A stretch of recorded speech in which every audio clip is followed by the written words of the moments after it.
Windows.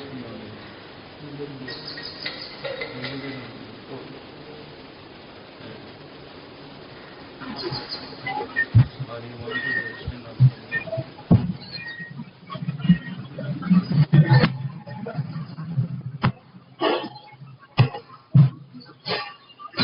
Hare Krishna. Are you able to hear me? Hare Krishna, Prabhuji. We are able to hear you, Prabhuji. Yes, Okay. Prabhu. Yes.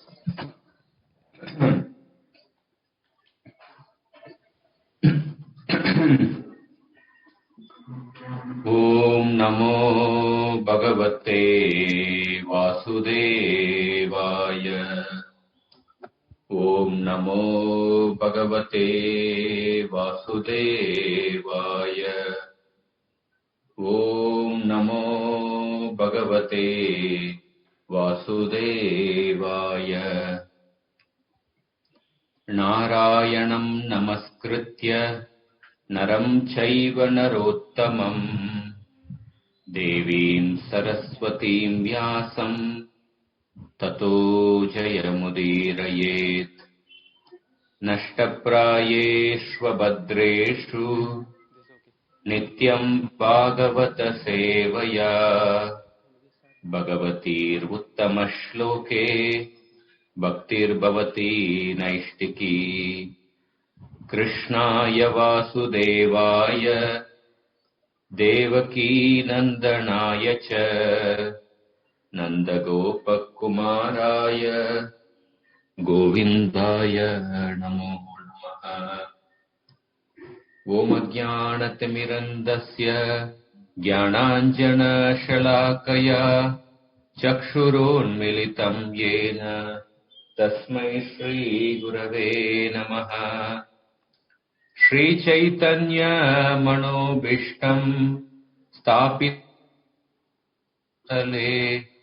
Swayam Rupa Kadamayam Tadati Swapadantikam Vandeham Shri Guru Shri Yuta Padakamalam Shri Gurun Vaishnavamscha Shri Rupam Sagrajata Sakagana Raghunatanvitam Tam Sajivam Sadvaitam Savadutam Parijana Sahitam Krishna Chaitanya Devam Shri Radha Krishna Padan Sahagana Lalita Shri Vishakanvitamscha He Krishna Karuna Sindhu Dinabandhu Jagatpate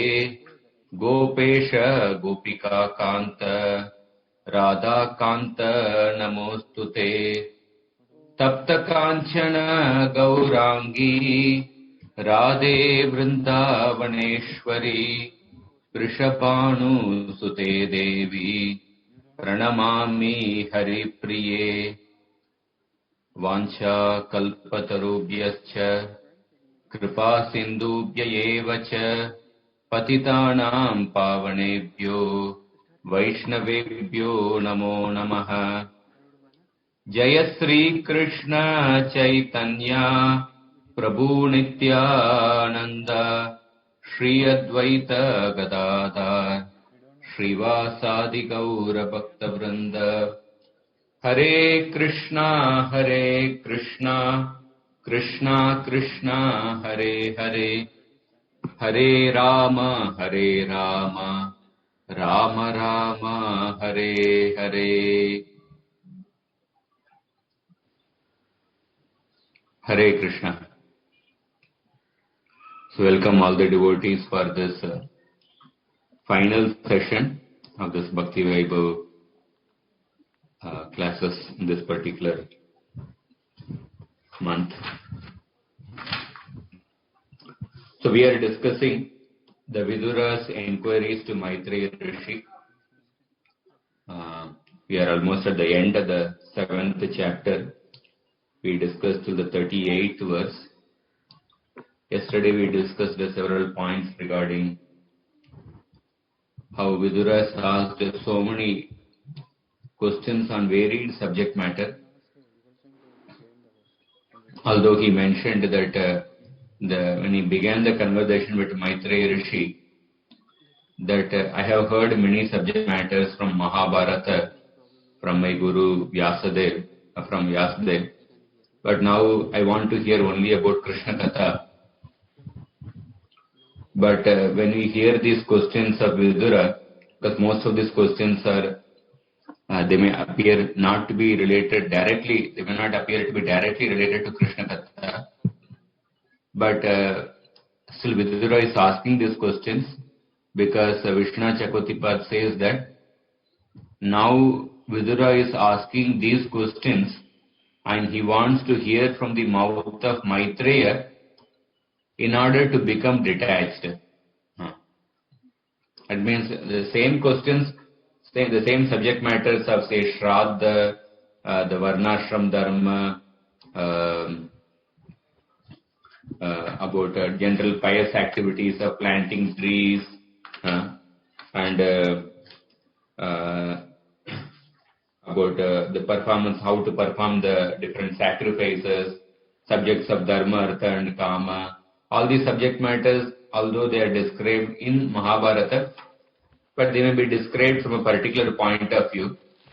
But now Vidura wants to hear these subject matters from the point of view of wanting to become detached from this world.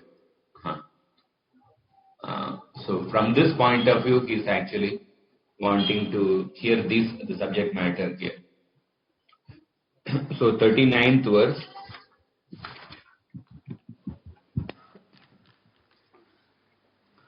Nimittani cha tasye yanaga suribihi swato jnanam kutapumsam bhaktir vairagyameva va.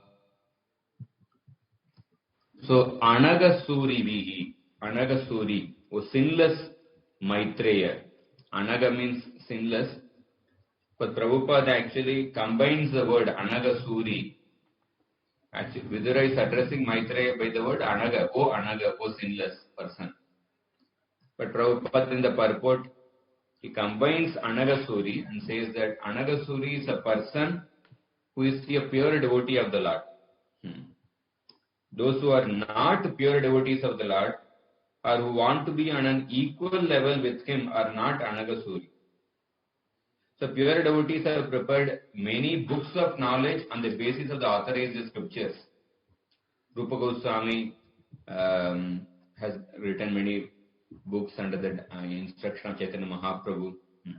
So anybody who is serious about raising himself to the standard of pure devotee must take advantage of these literatures. So Prabhupada writes this in relation to the word Anagasuri, the second paragraph. So Anagasuri, O sinless Maitreya, tell me about the causes of this knowledge. Nimittani cha tasyeha. So he has asked several questions, but now he is asking that, tell me about the causes of this knowledge. That means, can a person attain knowledge on one's own, on his own? 1 minute. Bell adinga. Bell.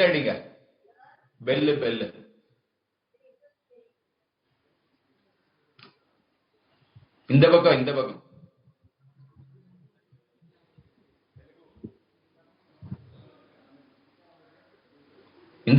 பக்கம்.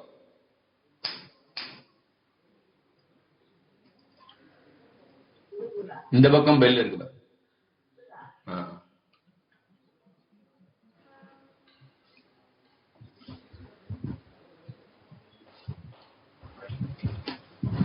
Sorry.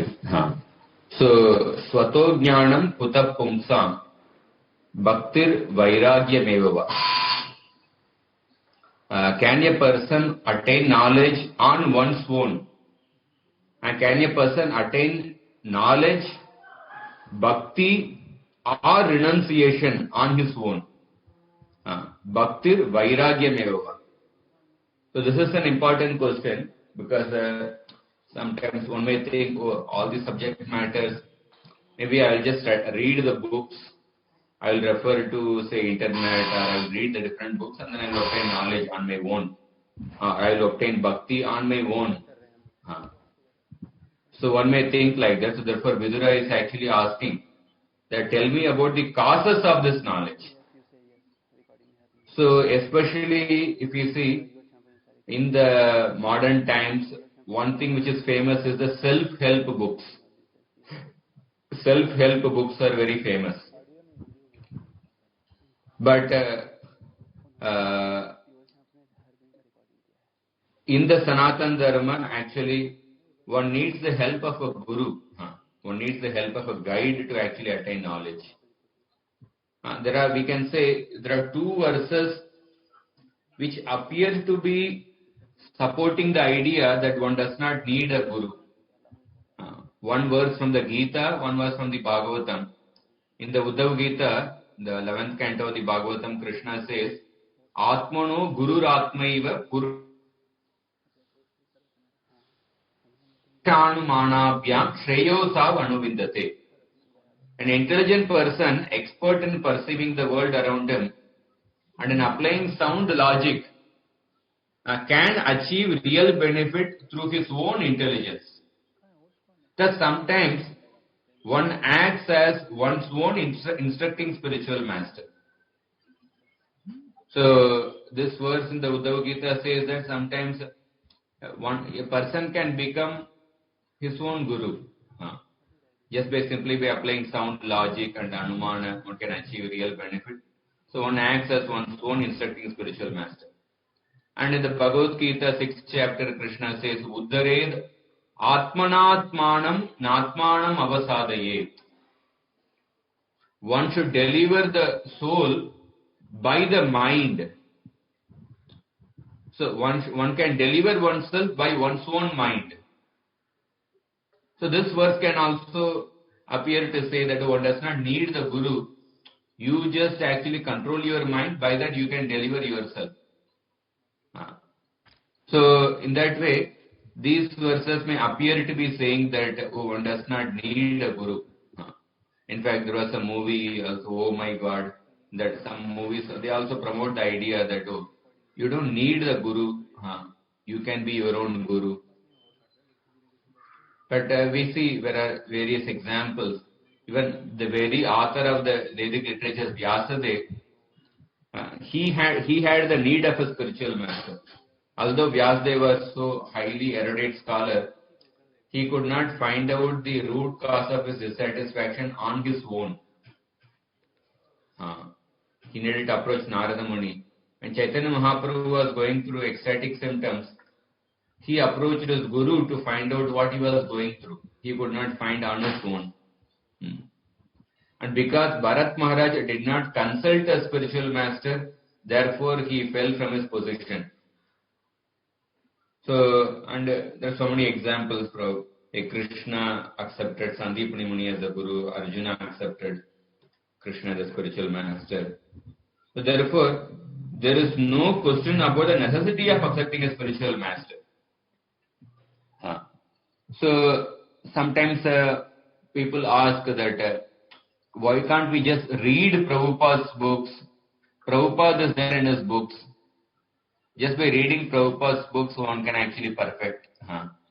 What is the need of actually taking Diksha? Let me ask this question.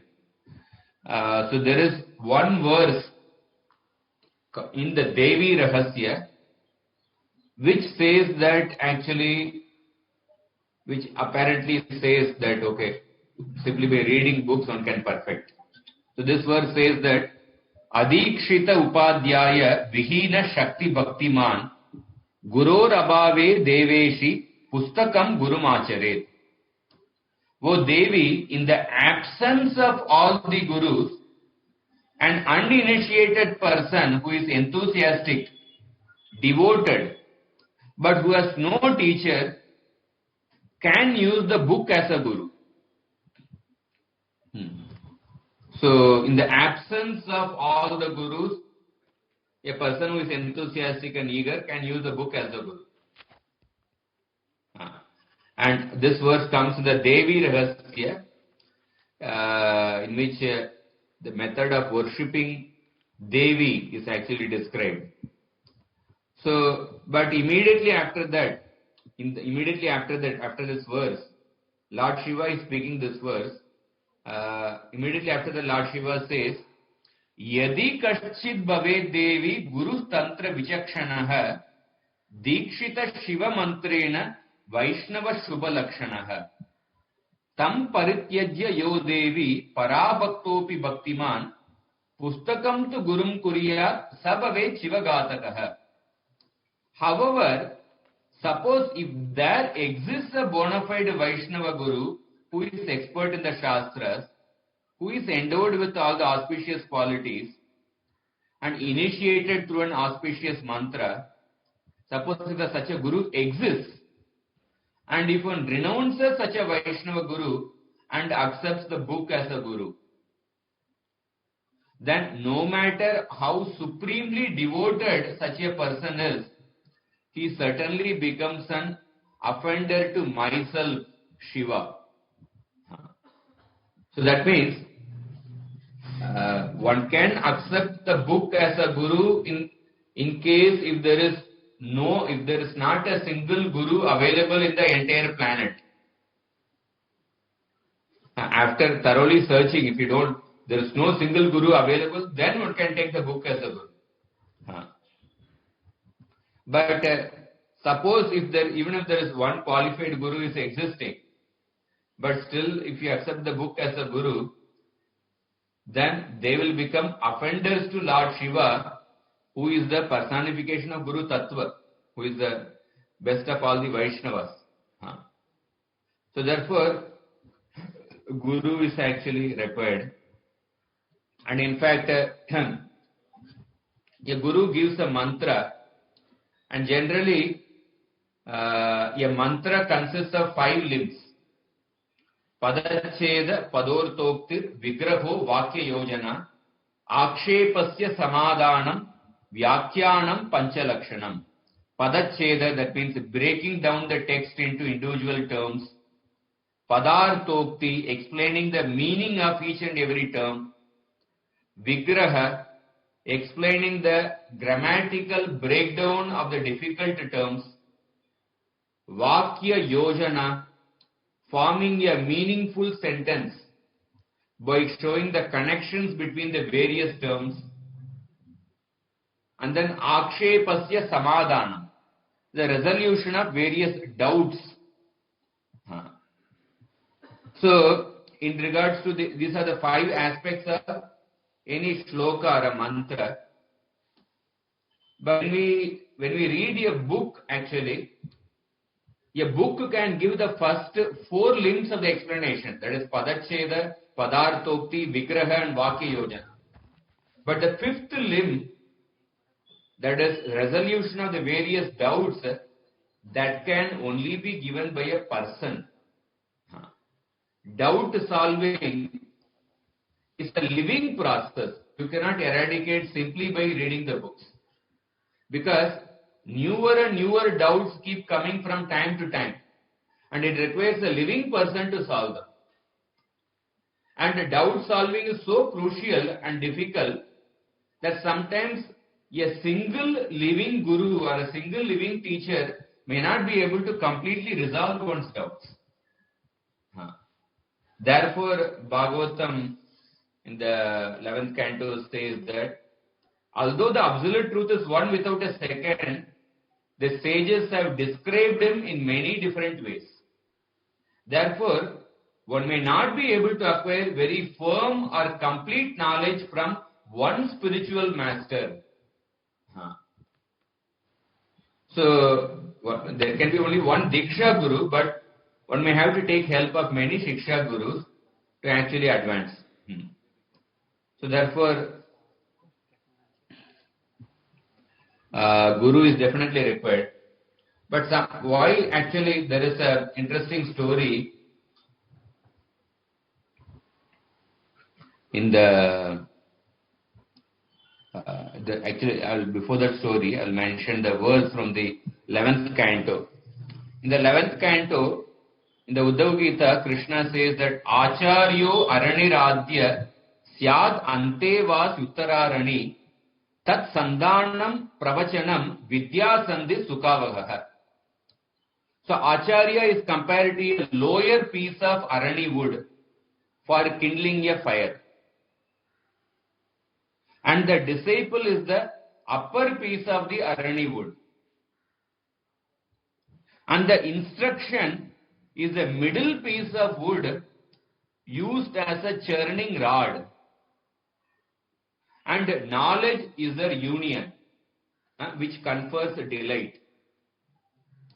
This verse comes in 11th canto, 10th chapter, 12th verse. So this verse says that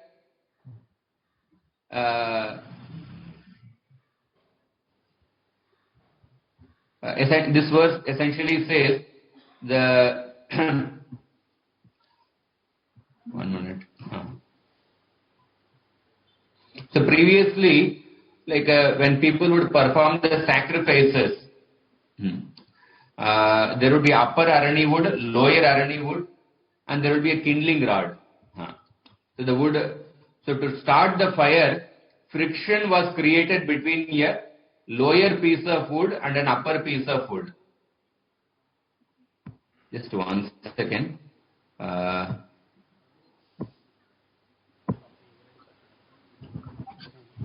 have muted the computer because that message sound keeps coming. I hope you are able to hear.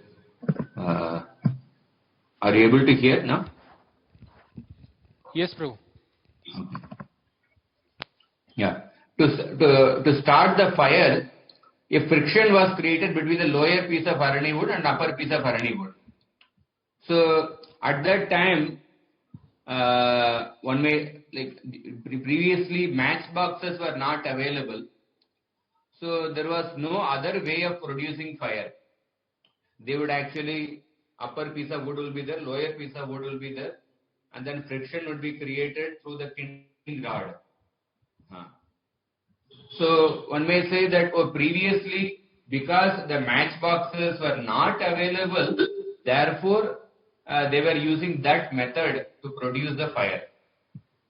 So in this analogy, the analogy says that the Acharya is the lower piece of arani wood and the disciple is the upper piece of arani wood. And the churning rod is the instruction. The churning rod which will create the friction to produce the fire. The churning rod is the instruction. And then the fire which comes out is the knowledge which confers delight upon the disciple. So previously, one may say that previously, because the matchboxes were not available, therefore they were using that method. There was no other way of producing the fire. So similarly, one may say that previously there was no other way of obtaining knowledge except by approaching a guru. So therefore, people were approaching a guru to get knowledge. But now we have knowledge available in the books. We have knowledge available in so many lectures on YouTube and ISKCON Desire Tree, etc. So what is the need of approaching a guru? So therefore Jiva Goswami says that the knowledge generated from the student from his union is compared to the fire. So just as fire was used to perform a yajna, the knowledge received from the authentic guru leads one to the ultimate goal. So regarding this objection that because the matchboxes are not available, therefore they were using this method. Now the matchboxes are available. Now the internet, so many lectures are available, books are available. Therefore I don't need to approach a personal guru, like that one may say. In response to the Jiva Goswami he cites the verse that to affirm the absolute necessity for taking a guru. He says, even in the performance of a yajna, the practice of churning wood in order to generate a fire It was not just because matchboxes did not exist at that time, but rather using the churning rod to generate a fire was an essential part of the injunction to execute the yajna. So the yajna has to be performed in the precise manner prescribed to attain the desired result. If the fire is not kindled by using the churning rod, one will not get the final result. That was not some optional this one, because the matchboxes were not available, therefore you were using that method. Rather, that churning rod to generate the fire was an essential part. In fact, if that detail is altered, then the yajna will not yield the desired result. So similarly, that approaching a guru to obtain knowledge is not a detail which can be omitted. Rather, it is an essential part. It's an essential part of actually obtaining knowledge. So in the Mahabharata Vanaparva, there's a story of Yavakrita. So Yavakrita used to attend the traditional school, Gurukul. He refused to attend the traditional school, Gurukul. Actually, why he refused to attend the traditional school of Gurukul is that because in Gurukul, one would involve, there are a lot of austerities involved in traditional Gurukul. Rupa Goswami, when he described the qualities of Krishna, when he described the 24th quality, I think patience or tolerance, he mentions that how Krishna endured, how Krishna tolerated all the austerities in the ashram of Guru, and he performed many menial services. So, traditionally, like when a person after undergoing the Upanayana Samskara, a person would actually join the Gurukul. So after the Upanayana Samskara, before entering the Gurukul, the boy would actually chant a mantra by standing on a stone. The meaning of the mantra is that just like the stone tolerates severe heat, cold, rain, so similarly, when I enter the Gurukul, I will tolerate all the difficulties in the Guru's ashram, and I will serve the Guru and I will learn the Vedic knowledge from the Guru. By chanting that mantra, then he will enter the Gurukul. Because till that time, the boy was living a carefree life, being pampered by the parents, shown affection by the parents. And then at that time, after the Upanayana Samskara, he will enter the Guru's ashram with this understanding, okay, I will tolerate all the difficulties. And in fact, the same mantra was chanted, is also chanted by a woman after getting married, at the time of marriage. Because till the time of marriage, a girl is actually leading a carefree life without any responsibilities, given shelter by the parents. And then at the time of the marriage, she also chants the same mantra, but in the Strilinga. And the meaning of the mantra is that the same, that okay, I'm going to enter my husband's place, and I will tolerate all the difficulties and in that place, in actually dealing with my husband, different relatives, in-laws. I will perform my responsibilities, and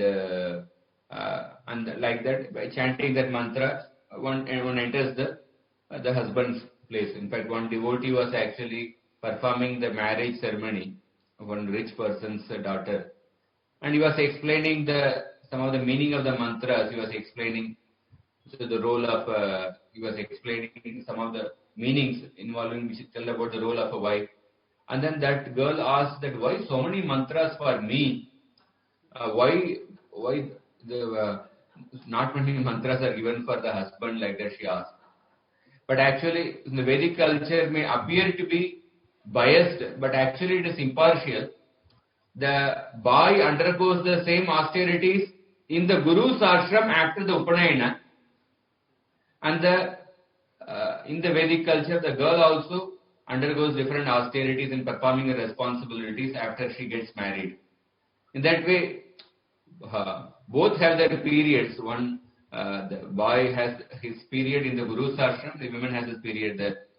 So this Yavakrita, so therefore that's what the Rupa Goswami, when he describes the quality of Krishna, he says that how Krishna,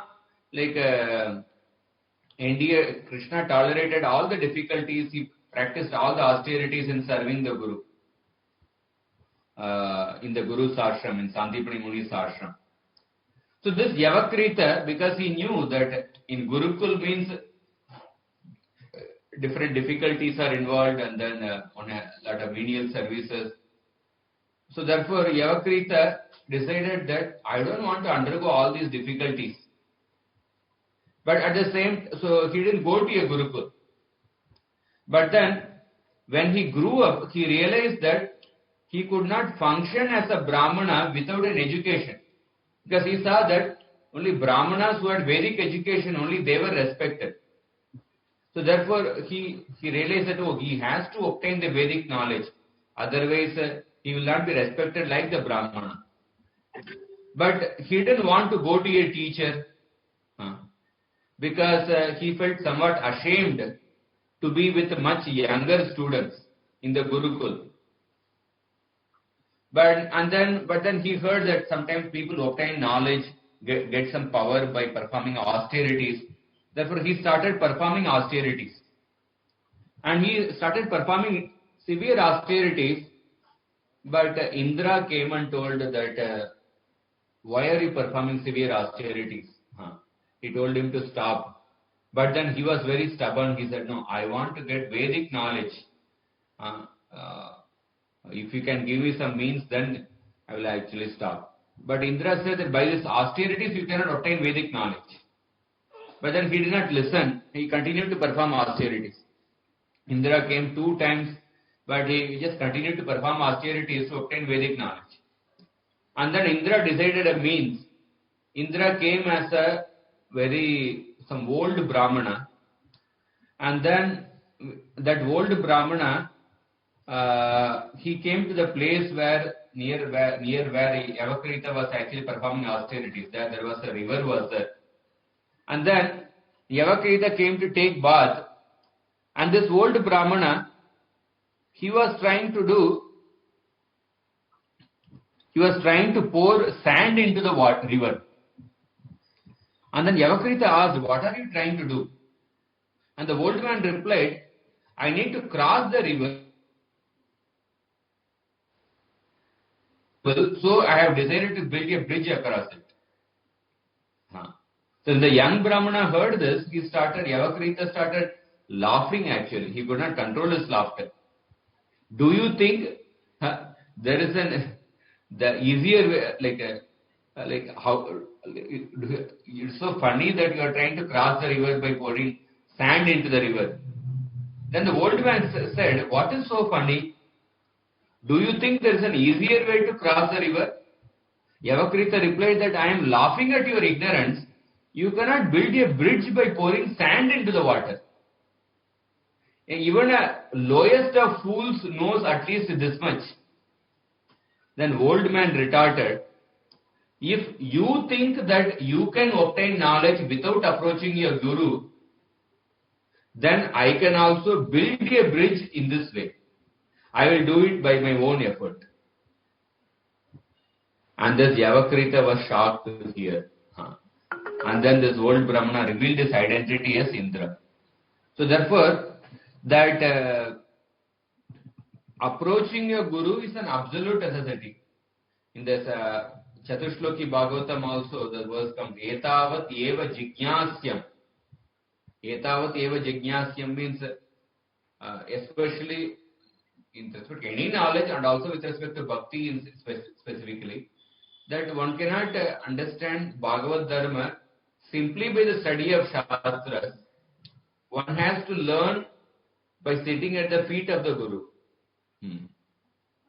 Especially because one of the tendency of a person in material consciousness or a materialist is that one wants to get the result without going through the trouble. Just like Yavakrita wanted to avoid going through the austerities of living in Gurukul, but he wanted to get knowledge. It is like suppose 25 years, 30 years back, in India you might have seen only the desi cows. But now if you see, even in the common villages, you will hardly see desi cows. First of all, people take, and then mainly you will see the Jersey cows. Even if somebody keeps the desi cows, people will actually laugh at him that why are you keeping the desi cows? Because desi cows give very less quantity of milk. So one devotee was sharing that you have to give more care to the desi cows, and then desi cows give some 4 liters milk like that. One I was speaking to some devotee, at least that variety of cows he mentioned. So then what they did, therefore, but the Jersey cows, they give 20 liters milk, some cows give 40 liters milk also. So therefore, they stopped taking care of the desi cows to have the Jersey cows.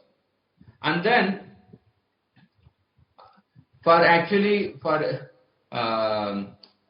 increasing the cow population also, because generally when the bull and the cow unite, at least half the children will be bulls and half will be cows. But they don't want to take care of the bulls also. They don't want to take care of the bulls because there are no engagement of the bulls, and you can't get bulls don't give milk. So therefore, when the bulls are born, they immediately send for slaughterhouses. So you don't find hardly any bulls in the villages. And then they found that, but then if the bulls are not there, how the cows will be procreated? How you have to increase the cow population also for the milk actually. So then they decided, they came up with actually the procreating the cows through injection. Through injection you can actually procreate the cows without the need of the bulls. Without the need of the bulls. So you can see the thought pattern. The thought pattern is that you want to increase the quantity of milk, but so I don't want to take care of the difficult ordeal of taking care of the desi cows. I want to, but I want to have more milk. And then I want to have cows, but I don't want to maintain the bulls. So therefore, they came up with the invention of actually, through injections, they try to actually procreate the cows. So the whole mindset is that you want to have greater result, you want to have greater money, but or greater facility, but we don't want to go through the austerities involved in that. So similarly, that the same mentality, when people want to get knowledge, but without going through the austerity of learning under a person. Knowledge will be like the milk coming from the Jersey cow. So now they have found, after say 25 years, 30 years, now there's like A2 milk and I think A1 milk. The milk from the Jersey cows, how it leads to different diseases, but the milk from the desi cow have come out that how it is actually good for the health, the ghee from them, etc. So because of the short-term goal of greed, one wanted to change the natural way, and one wanted to avoid the austerity of maintaining the desi cows. One wanted to avoid the austerities involved in maintaining the bulls and procreating the cows through the bulls. And one wanted to make quick money. But now, so many years later, like the nature is like the repercussions are, the different diseases are coming. So similarly, so the knowledge obtained from the books or the without, when the person does not want to go through the difficult ordeal of actually say studying under a teacher and serving, and when one obtains knowledge, that knowledge will be like the milk from the Jersey cows, which will not be nourishing deeply. So therefore, this question is very important. So after asking all these questions, every question of Vidura is so profound that whether a person can obtain knowledge on one's own, whether a person can attain bhakti on one's own. So this is a very important question which Vidura is asking. Yeah, next verse. Yetanme pruchyata prashnan hare karma vivitsaya bruhi me nyasya mitratvad ajaya nashta chakshushaha. So, since I am ignorant, having lost my sight because of Maya, I have asked these questions with a desire to know about the pastimes of the Lord. Hare karma vivitsaya. Please reply to these questions since you are a friend. Bruhi me agnyasya mitratvad. So you see, Hare karma vivitsaya. I asked these questions with a desire to know about the pastimes of the Lord. So that is why yesterday also the discussion came that what if suppose when we try to know these different subject matters, what we get diverted. No, we have to be focused on the purpose. Vidura is, we have to follow in the footsteps of Vidura. Yeah, even when a person wants to understand different subject matters, whether say Panini Vyakarana or Nyaya, or Mimamsa, or the Jyotish Shastra, astrology, all these are different limbs of Vedic literatures only. Anyway, we spend say at least 20 years in studying all this organic chemistry, physical chemistry, biology, and then ultimately we don't use any of the knowledge what we studied in 20 years. The job is different and the knowledge is actually what we obtained is something different. But so if we have spent anyway 20 years of studying different knowledge, we can actually spend at least even if we spend 1/10 of the time to study some Vedic subjects. It could be astrology, or it could be Sanskrit grammar, or it could be Nyaya Shastra, it could be, of course, Bhagavatam, as I mentioned. We have so many books in our own Vaishnava Sampradaya to go deep into it. And then Mahabharata is there, Ramayana is there. So we can study all these things, but yeah, the focus point is Hare Karma Vivitsaya, with a desire to know about the pastimes of the Lord. The purpose is to actually increase our service to the Lord. So please answer these questions. So Maitreya asked that, why have you asked so many questions? Vidura says, I please answer these questions asked only with a desire to know about the pastimes of the Lord and service to Him. When all these questions are answered, I will have complete concentration on the Lord's service with indifference to all else. So ultimately, we want to have complete concentration. That is, as I mentioned, 24 hours engagement. But in order to come to that point of, say, 24 hours engagement with complete concentration on the Lord's service, we have to, whatever propensities we have, instead of suppressing those propensities, we have to dovetail those propensities in the appropriate way under the guidance. And then when we do that, then we will come to the point where we will become qualified to, where we will have complete concentration on the Lord's service exclusively. So therefore, that in order to have complete concentration, as Bhaktivinoda Thakur says that one has to practice sadhana bhakti within the confines of varnashram system. If a person neglects the varnashram, or if a person suppresses the varnashram aspect, later it will come up in an ugly way. Instead of suppressing it, one should dovetail it.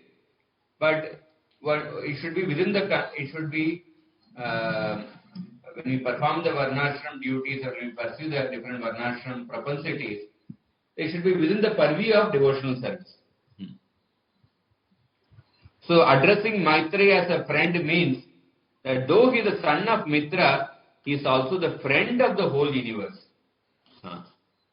Sarve Vedascha Yajñascha Tapodanani Chanaga Jiva Vaya Pradhanasya na kurviram kalamapi. So all these questions may appear that Vidura's questions are multi-directional, that Bahushaka, they are into so many different directions, into so many different topics. Bahushaka Jananta, it may appear like that. But actually in the previous verse, Hare Karma Viviksaya, he is actually saying that it is actually Vyavasayatmika Buddhi. I asked so many questions, but the ultimate purpose is with a desire to know the pastimes of the Lord. So Hare Karma Viviksaya, that shows the Vyavasayatmika attitude of Vidura. So now he says that, oh Maitreya, all the Vedas, sacrifices, charity and austerity cannot compare with a small particle of helping the Jiva attain a solution to material existence. If you put all the Vedic sacrifices, austerities, etc., penances on one side of the scale, on another side you put the transcendental knowledge. The transcendental knowledge will actually, the charity of transcendental knowledge will weigh much heavier than all these other things put together. So therefore, that distribution or the charity of transcendental knowledge is actually is the greatest help one can do to the humanity. And this charity will not only help Vidura, but due to its universal nature, it will deliver all the other people in all times. And therefore, by this charity, Maitreya will become immortal.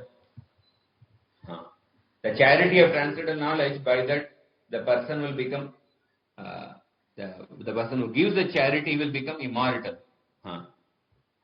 In fact,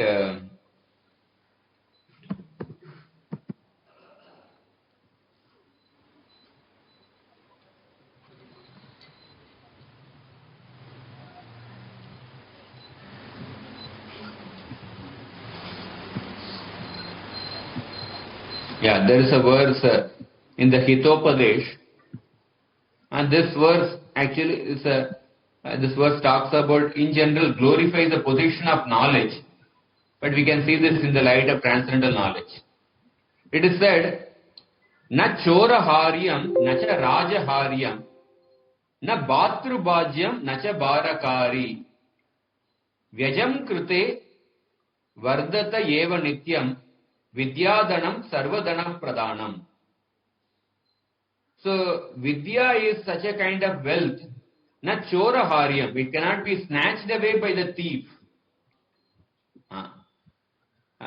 Thief can actually steal the money, but thief cannot steal the knowledge. It cannot be snatched away by the thief. Na rajaharyam, it cannot be snatched away by the king. King can actually snatch away your wealth by putting taxes, but he cannot snatch away the wealth of knowledge. Na bhatrubhajyam, it cannot be divided among the brothers. So the wealth which the father has, that has to be divided among the brothers. Every brother will get only a portion of the knowledge. But the wealth of knowledge, it cannot be divided among the brothers. Everybody can get the same amount. Our acharyas, they have actually left behind the wealth of knowledge in the form of so many literatures. Normally, in the case of the material wealth, it has to be divided among the different siblings. But in the case of the knowledge left forth by the acharyas, the entire wealth is available in entirety to each and every person who comes in contact with that parampara. So all the wealth in the form of the books written by Bhaktisiddhanta Saraswati Thakur, Bhaktivinoda Thakur, Srila Prabhupada, all this wealth is available in complete fullness to every person, to every devotee. That's what na bhatrubhajyam, na cha bharakari. And it is not a heavy wealth. Sometimes a wealth of, say, gold or this one, it also causes a physical burden. But the knowledge is not a heavy, it's not nacha bharakari. And vyayam krute vardate eva nityam. In the case of the normal wealth, when you spend the wealth, then you lose that wealth. But in the case of the knowledge, when you distribute this knowledge, when you give charity of that knowledge, it keeps growing. Vayam krute vardate eva nityam. So therefore, vidyadanam sarvadana pradhanam. Therefore, the wealth of knowledge is the precious wealth of all. So here Vidura is glorifying, in particular, of course, that Hitopadana verses about in general the wealth of knowledge, but here especially about the transcendental knowledge. Transcendental gift of transcendental knowledge is so powerful that it gives the abhayadan, fearlessness to the people. Jiva abhaya pradhanasya.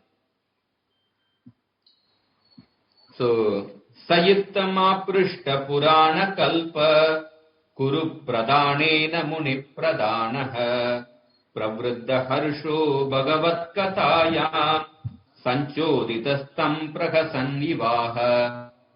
Shukdev Goswami said, when the best of the Kurus, Vidura asked Maitreya in this way, Muni Pradhana. So, Kuru Pradhana and Muni Pradhana. Kuru Pradhana was asking questions. Muni Pradhana, the chief among the sages, who was capable of explaining the Puranas, Aprishta Purana Kalpa, capable of explaining the Puranas, inspired to speak about the Lord. Bhagavat Pravritta Harsho Bhagavat Katayam Sanchodita. Sanchodita means inspired. So Maitreya smiled at Vidura and Prahasan Ivaga, he spoke with great joy. So great sages like Maitreya are always very enthusiastic about describing the activities of the Lord.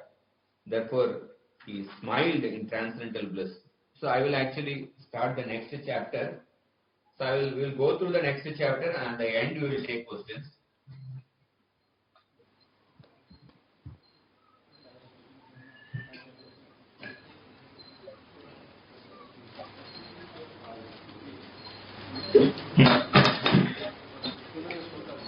One second.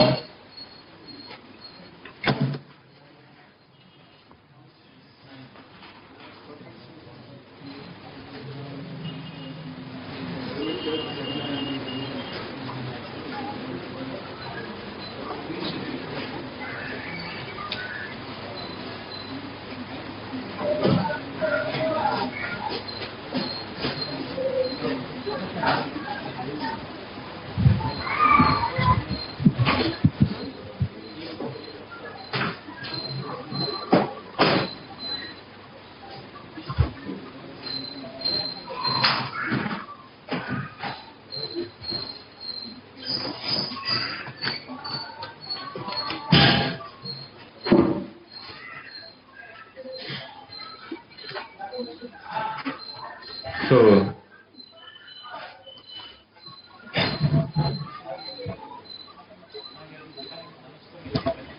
next chapter is manifestation of Brahma from Garbhodakshaya Vishnu.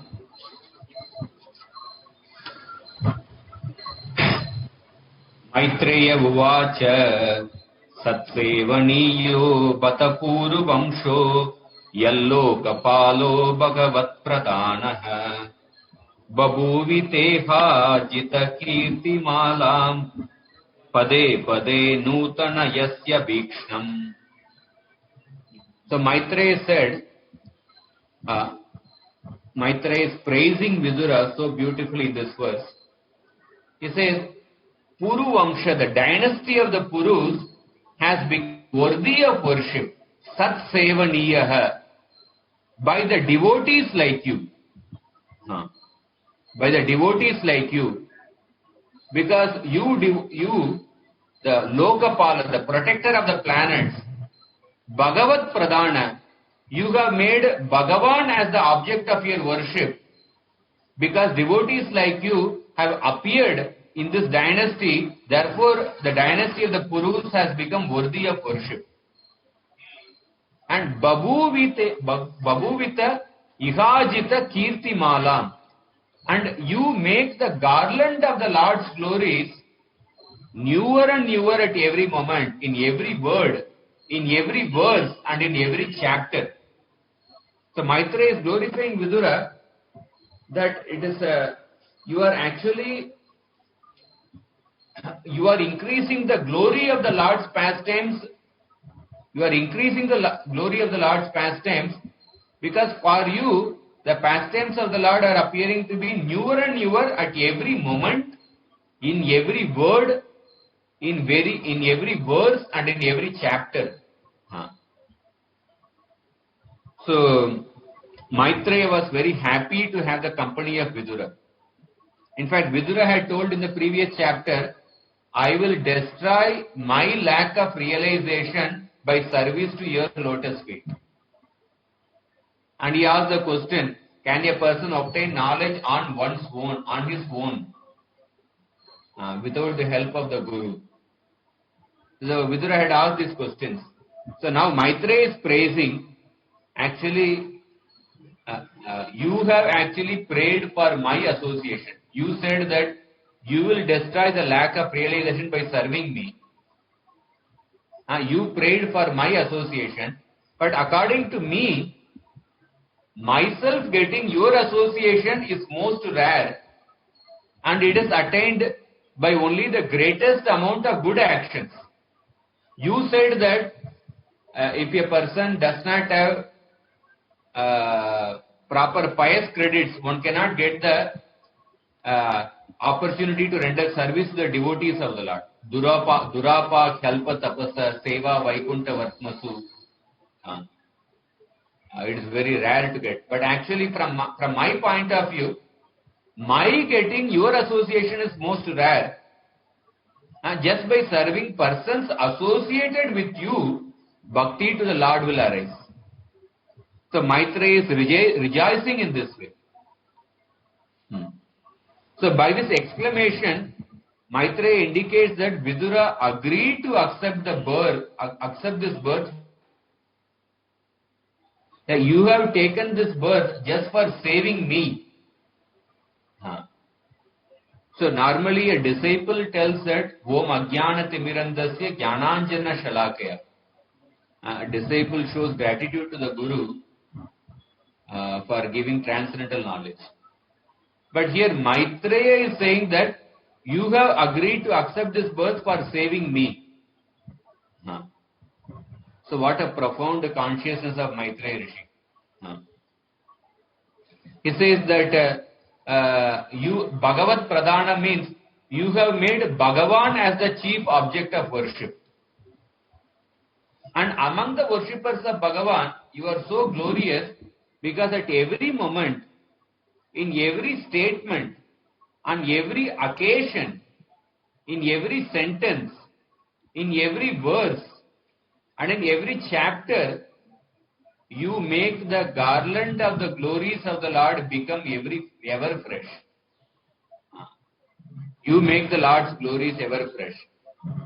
So you are stringing together this garland of the Lord's glories just by the thread of your taste, and placing this garland within the casket of your ears and mind, which you have condensed attraction, you are making it eternally fresh, and your greatness cannot be expressed in words. So we can see this verse is such a profound verse. We can see the attitude of the speaker towards the Guru, speaker towards the hearer, or the Guru towards the disciple. Of course, Vidura is also a very highly advanced person.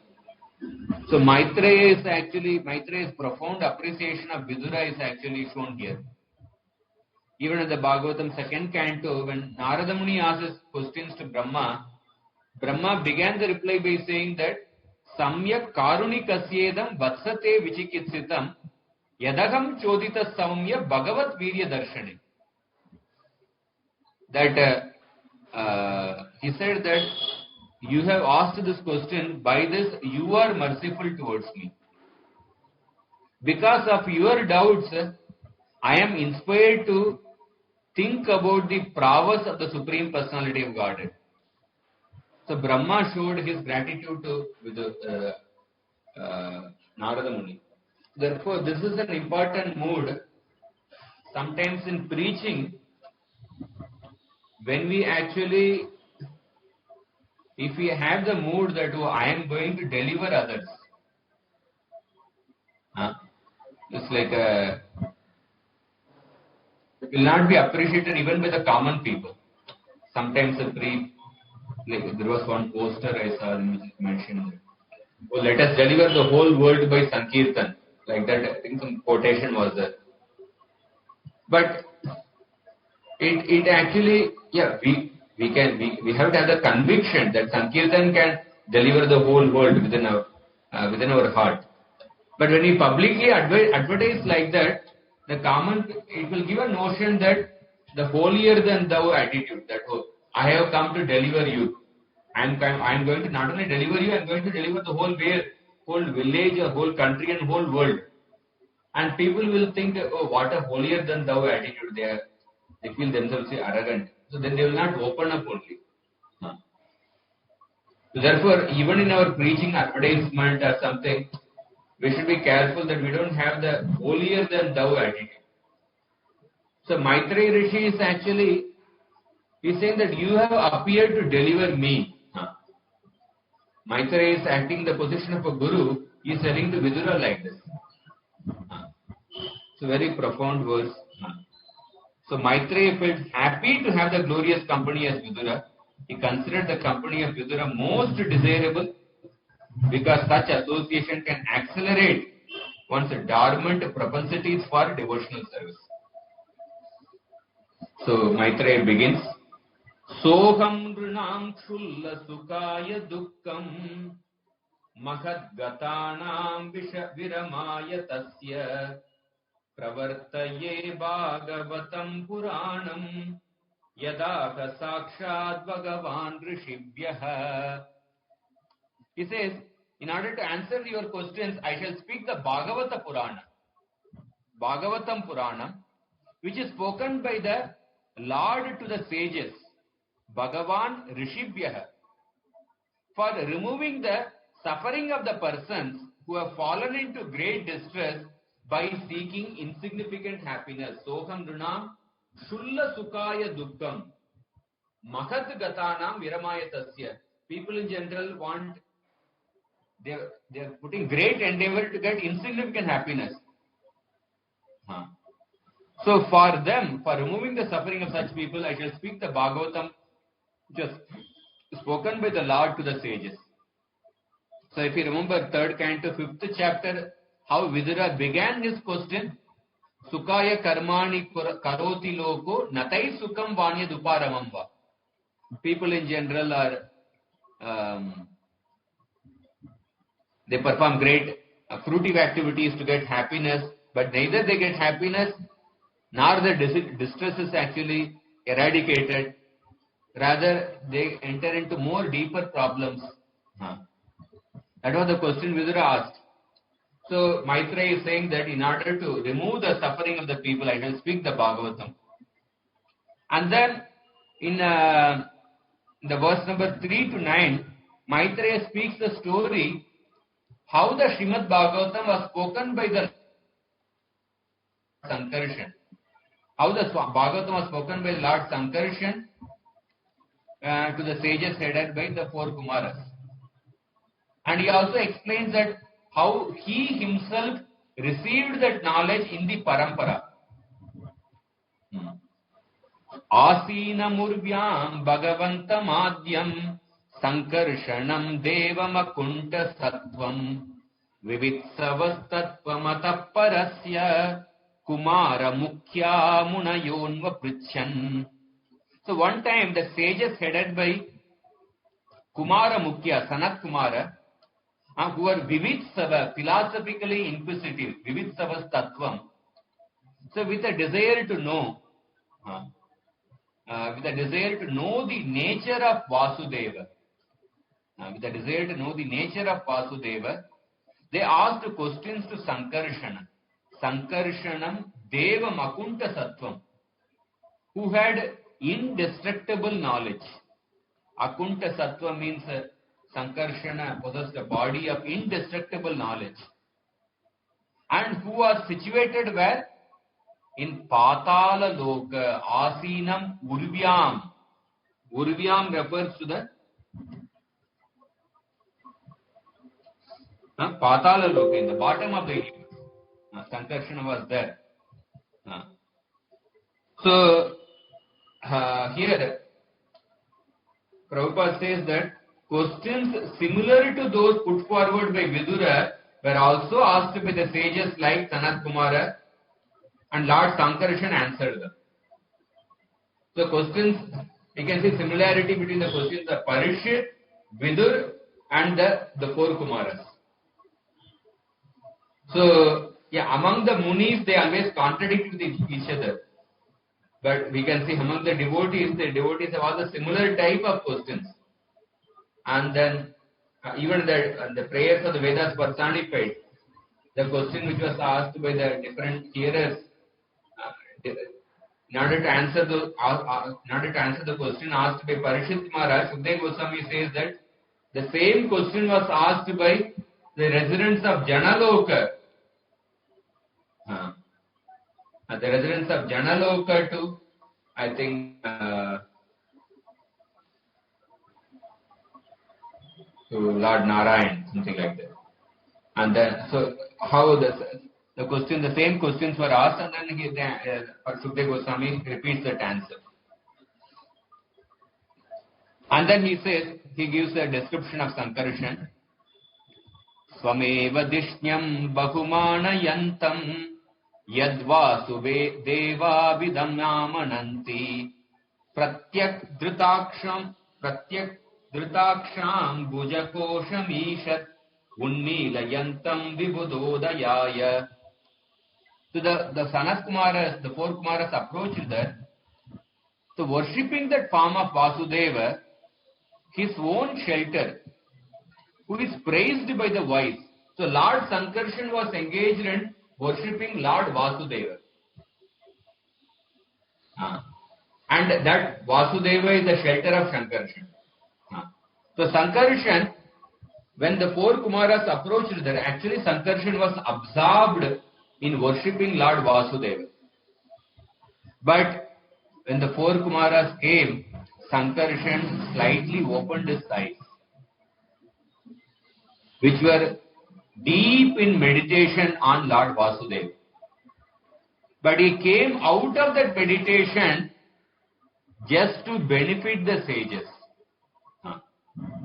Just to benefit the sages. So, Bahumanayantam, Unmilayantam, Vibudodayaya, Vibuda Udayaya, for the sake of for benefiting the sages, he came out of his meditation. So here we see how the other day we also discussed the Name Ruchi, Vaishnava Seva and Jive Daya. Even when a person is absorbed in Name Ruchi, that Name Ruchi should lead to Jive Daya.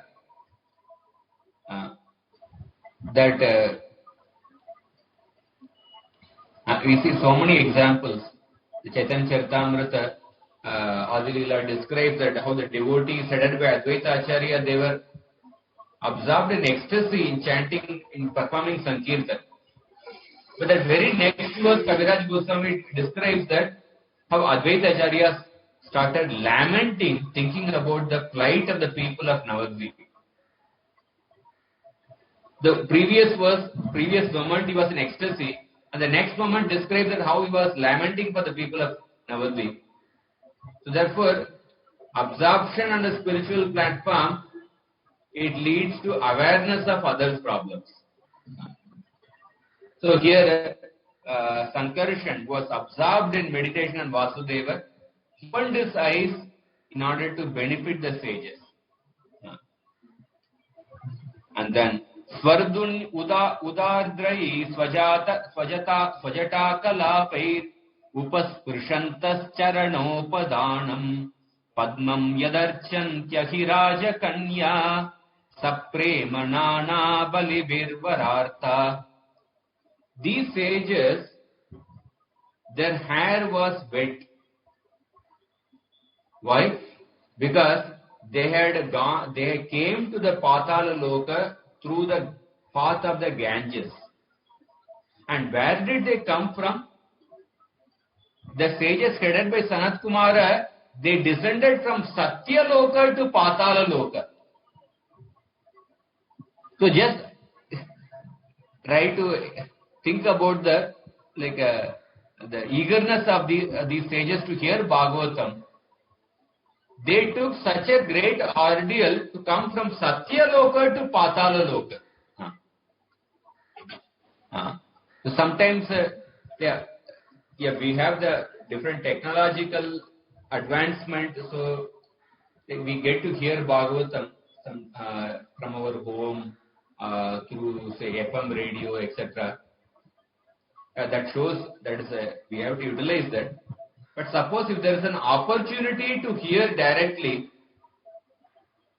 then one should not miss that opportunity. Because technology actually, it brings distant people close, and it also creates a distance between people who are close. So the technology has both actually effects actually. It brings distant people close, it bridges the gap between the distant people in communication, but can also create bridge between close people. Because many times the Bhagavatam class may be going on in the next building, sometimes in the temple or just, but still, although one may be able to hear, sometimes we may just choose to hear in FM or something, because sometimes there will be services, etc. That is a different case, somebody will be sick, etc. But sometimes we may not take the trouble to go and hear. But just think about here, the four Kumaras, they went from Satya Loka to Patala Loka just to hear Bhagavatam from Sankarshan. And they went through the path of the Ganges. And Prabhupada writes in the purport that how previously sages had mystic power. They would just enter into the river in one place and they would come out of the river from another place. And that a perfect yogi can transfer from one place to another place. And whoever touches the water of the Ganges, definitely he actually comes in contact with the lotus feet of the Lord, he becomes purified of the sins. And then after taking bath, one must guard himself from committing further sins. Otherwise, then his bathing becomes like a bathing of an elephant. It's for... so the sages came to Patala Loka. And then Muhur Grinanto Vachasanuraga Skalat Padenasya Kritani Tagnya Kirita Sahasramani Praveka Pradyotito Dhamapana Sahasram. The sages, knowing the Lord, glorified his activities with words whose syllables were choked because of their love. Skalat Padenasya Kritani Tagnya. And they addressed the Lord, whose 1,000 raised hoods sparkled with thousands of crowns with the best of the jewels. The sages glorified Sankarshan with faltering words. And Prabhupada says there are many instances in which even a small boy who was a great devotee of the Lord would offer excellent prayers in the choicest words for the glorification of the pastimes of the Lord. So without a development of fine affection and love, one cannot offer prayers to the Lord very suitably. Proktam kilaitat bhagavattamena nivritti dharma virataya tena sanat kumaraya sachaha prushta Sankhyayanayanga Dhritavrataya. So the Lord Sankarshan spoke this Bhagavatam to Sanat Kumara, who was engaged in Nivritti Dharma Abhirataya. Nivritti Dharma here refers to pure bhakti. And then Sanat Kumara, he spoke the Bhagavatam to Sankhyayan Rishi. And who was Sankhyayan Rishi is described as Dhritavrataya, who was engaged in determined vows. And Maitreya is addressing Vidura by the word Bhagavattama, the best of the devotees. who have knowledge concerning the creation of the universe. Yeah, even like one thing we find, one consistent thing we will find in the qualities of the speaker of the Bhagavatam and the hearer of the Bhagavatam. Like there's one sentence which I forgot to highlight in the previous chapter. The previous chapter in the which verse? Yeah, in the 38th verse purport, last sentence it was mentioned, to disseminate transcendental knowledge, one must retire from mundane activities on the strength of enlightenment in knowledge in terms of Vedic wisdom. So one thing we find in the speaker of the Bhagavatam and the hearer of the Bhagavatam, both had certain level of Vairagya. Like for example, Shukdev Goswami Parishit Maharaj.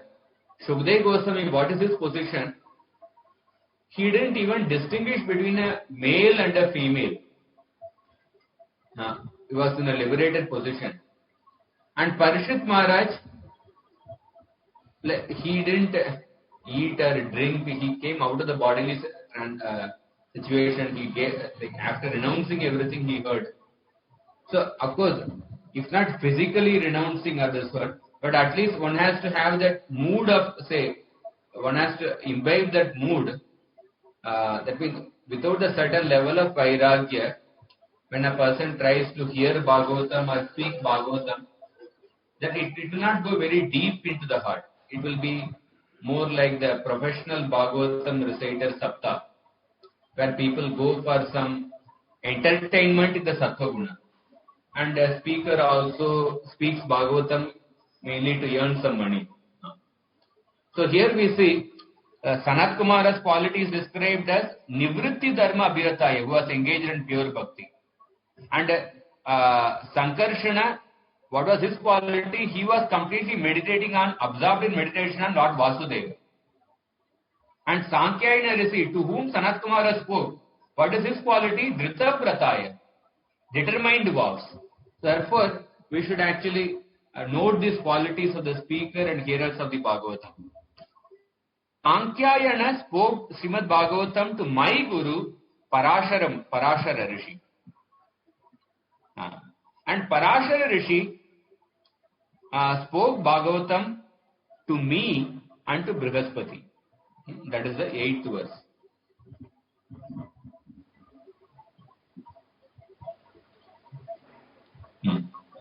So, then the 9th verse. So in this way, in these verses, Maitreya Rishi is describing the history of one parampara of the Bhagavatam. Sankarshan to Sanat Kumara to Sankhya Rishi, Sankhya Rishi to Parashara, Parashara to Maitreya Rishi. The next verse is important. Provacha Mahyam Sadayanurukto Munipotena Purana Madhyam Soham Tavaitat Katayami Vatsa Shraddha Lave Nityam Anubrataya. So the merciful Parashara, he was blessed by Pulastya Rishi to speak to become the speaker of the Srimad Bhagavatam. So what happened? That Parashara Rishi's father was killed by the demon, was killed by one of the demons. So Parashara Rishi became angry. He started performing a sacrifice to kill all the demons. At that time, Vashishta came and advised Parashara to stop performing that sacrifice. He said, you are a Brahmana, you should actually develop a Brahminical temperament. And for a Brahmana becomes beautiful by forgiveness. So therefore, you please actually stop the sacrifice. Then on being requested by Vasishta, Parashara stopped that sacrifice. So Pulastya Rishi is the father of many demons. So Pulastya Rishi gave birth to Rakshasas, Vanaras, Kinnaras, Gandharvas and Yakshas. So Pulastya Rishi became happy and pleased with Parashara, and he blessed Parashara, may you become the speaker of the Puranas and the Srimad Bhagavatam in the future. So one thing we find here, that again, to become the speaker of the Bhagavatam, like Bhagavad, in the very beginning, Bhagavatam says that Dharma Projita Kaitavotra Paramo Nirmatsaranam Satam. That one should be free from envy. And this qualification is important both from a speaker and also from a hearer point of view. So Parasharmani, when he gave up that actually, say, anger towards the demons, then he was empowered to be the speaker of the Bhagavad. And we see the same quality in Parishit Maharaj as a hearer of the Bhagavatam. Parishit Maharaj had given up the revenge towards Shringi who caused him to die. And that is why Shukdev Goswami calls Parishit Maharaj by the word Arindama. In one verse in the 8th canto, he calls Shukdev by the word Arindama. Arindama means the conqueror of the enemies. But here he says, especially you have conquered the internal enemy. You have conquered the internal enemy in the form of lust, anger and greed.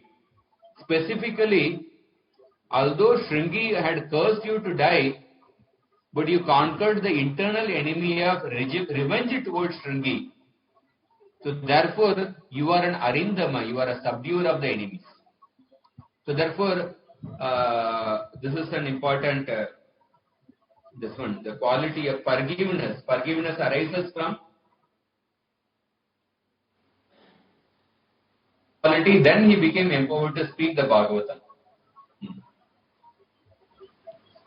So now after speaking this history of the Bhagavatam, so Maitreya said that I will speak the Bhagavatam in order to answer your question, and then he gave the history of the Bhagavatam from how he got from whom he learned the Bhagavatam. And now Maitreya begins the story. He begins the story of Brahma's birth. Udaplutam vishvamidam tadasit yannidrayamilita tranyamilayat ahindra talpe dishayana yeka kritakshana swatmaratau nirihah. So this is he describing the time after the Brahma's daytime. At the end of Brahma's daytime, the annihilation has happened. So at that time, Garbhodakshaya Vishnu, who was full of the Chit Shakti, he was lying in his bed of Sheshanaga.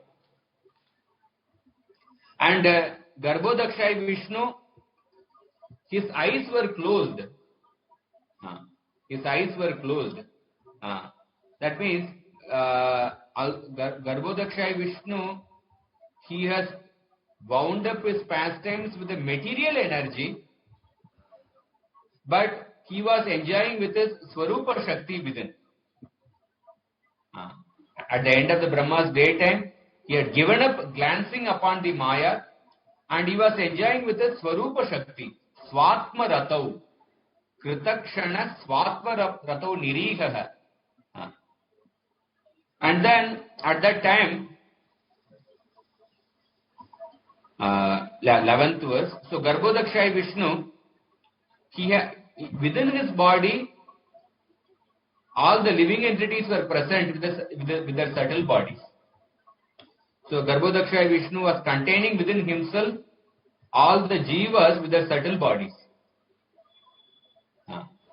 So after having discharged his energy of time to destroy the three worlds, resides in his abode below Patala Loka within the water, just as fire resides within the wood with its energy concealed. Yatanalo Daruni Ruddha Viryaha. So Garbhodakshaya Vishnu's abode is below Patala Loka and within the water, and he was residing there just like fire resides within the wood. Why this analogy is given? Because Garbhodakshaya Vishnu is not seen by the inhabitants of Mahara Loka or the higher planets.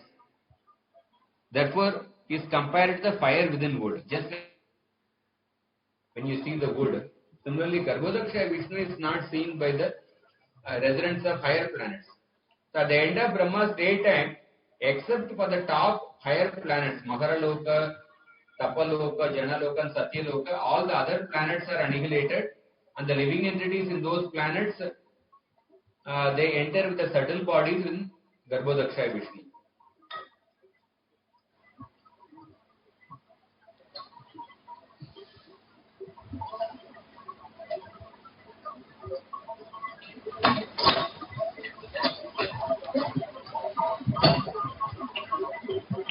So Garbhodakshaya Vishnu slept there for 1,000 Divya Yugas. That is the 12 hours of Brahma's night time.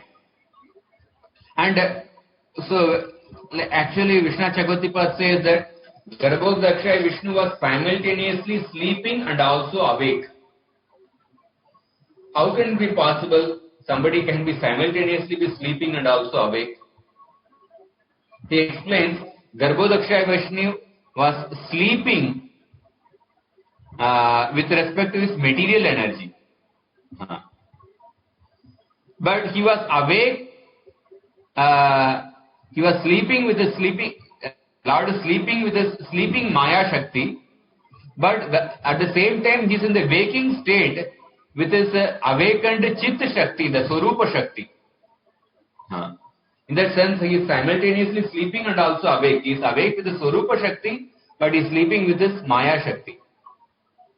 So after the sleeping for 1,000 years, then so during those 1,000 years he was engaged in his pastimes only with the Chit Shakti. Then he glanced upon the living entities with the subtle bodies who were dwelling within his body. So he glanced upon the living entities who were there, who had entered into him, who had entered him with the subtle bodies.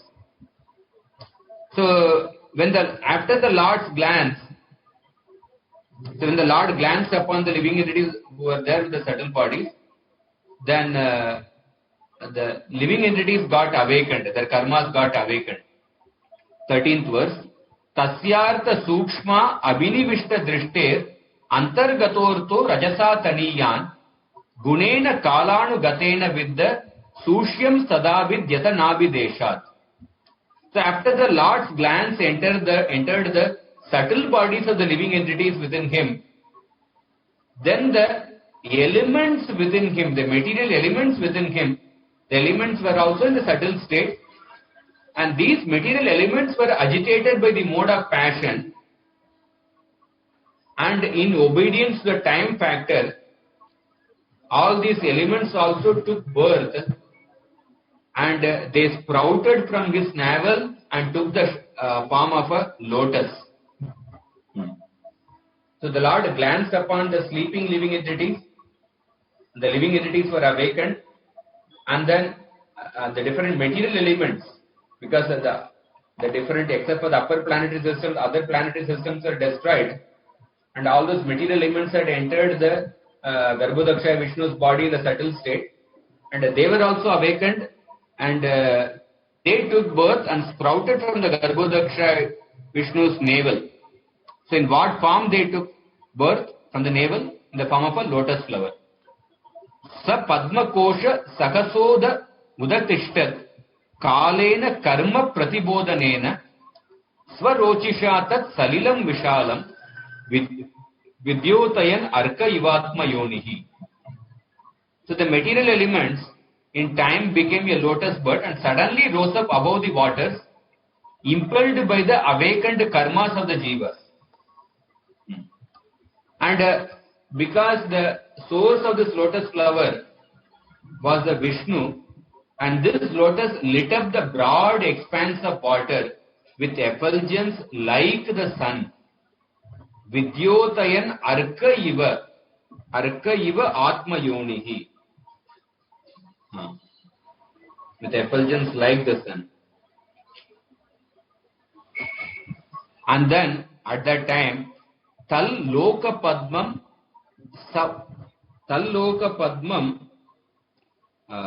Sa U Eva Vishnuhu Pravivishat Sarva Gunavabhasam. So then Pravivishat, Garbhodakshaya Vishnu entered that lotus of all the planets. That lotus represents all the planets. He entered that lotus. And Sarva Gunavabhasam, which reveals all the enjoyable objects for the jivas. Because all the different enjoyable objects for the living entities will be created in those planetary systems. Sarva Gunavabhasam. And then Tasmin Swayam Vedamayo Vidata Swayambhuvam Yam Sma Vadanti Sobhut. So Brahma, who is the self-born Swayambhuva, and Vedamaya, who is the composer of the Vedas, he appeared within that lotus. Tasmin Swayam. He appeared within that lotus. So, I don't know whether this is from Vishnu Chakatipa's purport or in Laghu Bhagavata Amrita. One detail is mentioned about Brahmaji's three forms. There are three forms of Brahma. What are the three forms of Brahma? One is the grass form of Brahma, and this is called the Vairaja Brahma. Vairaja. This grass form of Brahma called Vairaja is nothing but the lotus. The lotus which actually emanated from the Lord's navel, that lotus itself is called the Vairaja, that is the grass form of Brahma. And there is also the subtle form of Brahma called as Hiranyagarbha. There is a subtle form called as Hiranyagarbha, and Hiranyagarbha is nothing but the universal form. And then there is the four-headed Brahma, the creator who appeared from the lotus. So Vairaja Brahma, Hiranyagarbha Brahma, and the four-headed Brahma. So these are the three forms of Brahma which are described. And the Laghu Bhagavatamrita says that there are three purposes of Lord appearing as Brahma. There are three purposes of the birth of Brahma. One is for his own enjoyment, because every Brahma is also a living entity. A living entity takes birth in order to enjoy independently from Krishna for his own enjoyment. Second is second purpose is for creation of the universe. And third purpose of Brahma is to promulgate the Vedas, to propagate the Vedic knowledge. These are the three purposes of the appearance of Brahma. And Brahma is considered as an avatar of the Lord. He is one of the Gunavataras. So there are three reasons for Brahma being called Gunavatara. One is Brahma appears directly from the Supreme Personality of Godhead, Garbhodaksha Vishnu. In that sense, he is also is an avatar. And secondly, because of his close connection, association with Vishnu, in sharing the universal form with him. The universal form, we say the Adya avatar, universal form is the original, the avatar of the Supreme Lord. But here we said that Hiranyagarbha, the universal form, Hiranyagarbha is also another form of, subtle form of Brahma. In that sense, the universal form is shared by Vishnu with Brahma. So that is also another reason for Brahma being called an avatar. And third is, Brahma is a living entity, but who is actually empowered with the potency for creation. Therefore, he is an Avesha avatar, Shaktiyavesha avatar, like other living entities. These are the three reasons why Brahma is called as an avatar. So when Tasyam sa chambo ruha karnikaya avastito lokam apashyamana parikraman vyomni vivritta netras chatvari lebe anudishan mukani. So Brahma, he was situated in that center of that lotus. So Brahma is born in that lotus, but he could not see the universe's planets. You could not see the universe's planets. He was turning his head around and glancing into the space. He attained 4 heads to see in the 4 directions. He got 4 heads to see the 4 directions. But Brahma, who sprouted from that lotus, Brahma who was taking shelter of the lotus, which sprouted from the water, filled with the whirlpools churned by the wind of devastation, Brahma did not at all understand the nature of the planets and the living beings. So Brahma could not perfectly understand the creation. He could not understand the lotus or himself. He didn't know, who am I? He didn't know what is this lotus. He could not understand the creation. So Prabhupada says that no one can know the mystery of the creation and cosmic manifestation simply by mental speculation. The human being is so limited in his capacity, without the help of the Supreme Lord, he can hardly understand the mystery of the will of the Lord. So then Brahma, he started asking different questions. Ka yesha, oh, what is this lotus in which I am sitting? Ka yesha yo asau aham abja preshta. From where did this lotus arise? Etat kuto va abjam ananya dapsu. Who is this on the lotus? From where did this lotus arise? And astik adastat iha kinchanait adishtitam yatra satanu bhavyam. And I can see nothing else except the water. There is nothing else except the lotus in this water. But probably there must be something below this lotus, which must be giving support to this lotus. Only this much I can infer. I can only infer that maybe there must be some support to this lotus. But what is this lotus? From where did this lotus arise? So these were the questions of Brahma. So Prabhupada says that the subject matter of the speculations of Brahma regarding the cosmic manifestation is still a subject matter for mental speculators.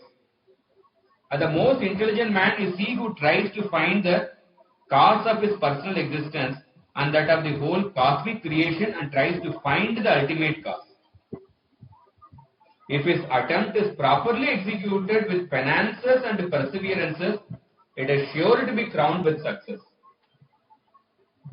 And Brahma tries to find out the origin of this creation, origin of that lotus. So he thought there must be something which must be giving support to this lotus. So in order to find out that support, Brahma entered into the water through the stem of the lotus. Although he approached so close, so this verse is an important verse. Sa yittam udvikshya tadabja nala nadibhirantar jalam avivesha narva gatas tat karanala nala nabim vichinvam tat avindatatmaja. He went to the stem of the lotus and he entered into the water. But although he approached so close to the Lord, he could not reach the navel of the Lord. So searching out the navel of Vishnu, from which arose the stem of the lotus, but he could not reach the navel of the Lord, although he approached very close to that navel. Although he approached so close to the navel, he could not actually attain the navel of the Lord. So therefore, this is a very, very important, this section is very important. Again, as I mentioned 2 days back, that the gopis were searching for Krishna. They were inquiring everywhere, frantically asking different people, and then they started singing the Gopi Gita in separation. And Prabhupada, Krishna, the whole purport of that story, that section of the Bhagavatam shows that how one cannot actually attain the Lord on one's own effort. Nayamatma pravachanena na labhyo na bahuna shrutena yam yevesha virunite tanum swam tasyesha atma. That only when the Lord becomes pleased with a person's endeavor, then the Lord reveals himself. Atapi te deva padam pujatvaya prasada leshanu grihita mevaki janati tattvam bhagavan mahimno nachanya mekopi chiram vichinman. Even the Lord becomes pleased, then he reveals himself to a person. So Brahma approached so close to the navel, but still he could not reach the Lord, although he approached so close. Therefore Prabhupada says that without the Lord's mercy, one cannot reach the ultimate point. Bhaktyamam abhijanati yavan yaschasmi tatvatah. In this way, Brahma was searching for that support of that lotus for 100 years. 100 years of not his lifetime. 100 years of, I think, maybe Devata's lifetime, because Brahma's lifespan is 100 years actually. 100 years passed for Brahma, who was searching out his source in an unfathomable darkness. Then, Yo Deha Bhajam Bayam Irayana Parikshinot Ayur Ajasya Heti. The time, the chakra of Vishnu, which proclaims the approach of death for the embodied souls, destroys the lifespan. In this way, 100 years of time passed. Then, Brahma Tatao Nivritto Pratilabdha Kama. He gave up his search. Swadishnyam Asadya Punassa Deva. Pratilabdha Kama. He was unfulfilled in his desire. Swadishnyam Asadya. He returned to the lotus. And then Shanair Jita Shwasa Nivritta Chitta. He controlled his breath and mind. Nyasidad Aruda Samadhi Yoga. He meditated in complete concentration upon the Supreme Lord. So this is an important verse in this chapter. So one who gives up the pride attains the Lord through meditation by the Lord's will. Giving up the search, he returned to the lotus and controlling his mind, Nivritta Chitta, he achieved complete concentration from meditation on the Lord. So this purport is important. Concentration of the mind and the Supreme is certainly a form of devotional service. To cease from personal sense endeavors and to concentrate on the Supreme cause is a sign of self-surrender. And when self-surrender is present, that is a sure sign of devotional service. Each and every living entity needs to engage in devotional service to the Lord if he wishes to understand the ultimate cause of his existence. So, each and every living entity needs to engage in devotional service to the Lord if he wishes to understand the ultimate cause of his existence. We can see this is one of the main purport of Brahmaji's search. So, initially he depended on his own power, but he could not actually find out the source of himself, source of the lotus. And then when he meditated upon the Supreme Lord for another 100 years. 100 years he searched, and then 100 years he actually meditated upon the Supreme Lord. Then he attained a realization of the Lord. So, Kalena Soja Purushasyabi Pravruddha Yogena Viruda Bodha Swayam Tadantar Hridayeva Bhatam Apashyata Pashyata Yan Purvam. So, after 100 years he attained realization of the Lord. So, Swayam Tad Antar Hridayeva Bhatam. So, he saw the Supreme Lord who manifested himself in his heart, Antar Hridaye. And Pashyata Pashyata Yanna Purvam. And who could not be seen previously by searching. That Supreme Lord manifested in his heart. So therefore Prabhupada writes in the purport, so Brahmaji, on getting this direct vision of the Lord, then he composed the Brahma Samhita prayers. And this Brahma Samhita is approved, recognized by Lord Chaitanya. In the Brahma Samhita, he is consistently singing that Govindam Adi Purusham Tamaham Bhajami. So, Abhipravritta Yogena, that means by a mature state reached through meditation on the Lord, he saw the Supreme Lord. He saw the Supreme Lord. So now the next, so 23 to 31st verse, in 9 verses, there is a description of the Lord is given. The form of the Lord which Brahma saw, that is described in next 9 verses. So I will go through this quickly. These are very beautiful descriptions come.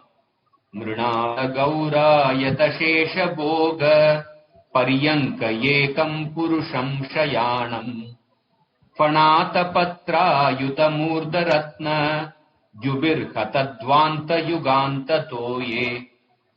So he saw the one Supreme Lord sleeping on the bed of Sheshanaga. And Mrinala Gaura was white like a water lily and floating upon the waters of devastation. And the darkness of the waters of devastation was dissipated by the light from the jewels on the top of the hoods of Sheshanaga. So he saw the form of the Lord sleeping on the Sheshanaga. And then next verse, there's a beautiful comparison how the Lord's form derided the beauty of a emerald mountain. Preksham kshipantam haritapalodre sandhyabra niver ururukma murdnaha ratno dada raushadi saumanasya vanasrajo venu bujangri pangre. So the complexion of the Lord's form derided an emerald mountain. And his yellow cloth, he was wearing a pitambara cloth, and the yellow cloth derided the cloud which was encircling the mountain at the time of sunset. So the cloud on the top of if you have seen the cloud on the top of a mountain, it is a very beautiful sight. Even later in the third canto, when Varagadeva was lifting Mother Earth, it was that beautiful sight was compared to the mountain carrying the clouds. But here the Lord's yellow dhoti derided the cloud encircling that mountain at sunset. So here the yellow dhoti is compared to the cloud. The Lord's beauty derided the emerald mountain, and his pitambara cloth derided the beauty of the cloud encircling the mountain at sunset. And the Lord's crown derided the great brightness on the peak of the mountain. And the Lord was wearing garlands made of tulasi, pearls and flowers. And these garlands derided the garlands composed of the jewels, flowers, herbs and streams on the mountain. And his arms derided the bamboos high on the mountain, and his feet derided the trees at the base of the mountain. And then further it is described that Ayamato Vistarata Swamana Dehena Loka Traya Sangrahena. So the Lord's gigantic body was spread over the three worlds. And Brahmaji saw the Lord who manifested any clothing he desired with a body unlimited in breadth and length. Unlimited in breadth and length. Sumana means immeasurable in length and breadth. And his body was spreading over the Swarga, earth and the lower planets, in this way displaying great beauty. Vichitra Divya Abaranam Shukanam, with various ornaments and clothing. Dehena Lokatraya Sangrahena, it was spreading over all the three planets. So he had the power of having any clothing he desired. Apashrita Veshadaham. So at this time, Garbhodaksha Vishnu, the Lord actually, he lifted one of his feet and gave the darshan to Lord Brahma. Pumsam svakamaya vivikta margair abhyarchatam kamadugangri padmam pradarshayantam kripayana kendu mayuka binnanguli charu patram. This is a beautiful verse that so the Lord showed his lotus feet by raising them. Pradarshayantam kripayana kendu. And his lotus feet are the source of all the awards achieved by devotional service free from material contamination. Pumsam svakamaya vivikta marge. The lotus feet fulfills the desire for service for persons who worship to attain the Lord by pure methods of bhakti.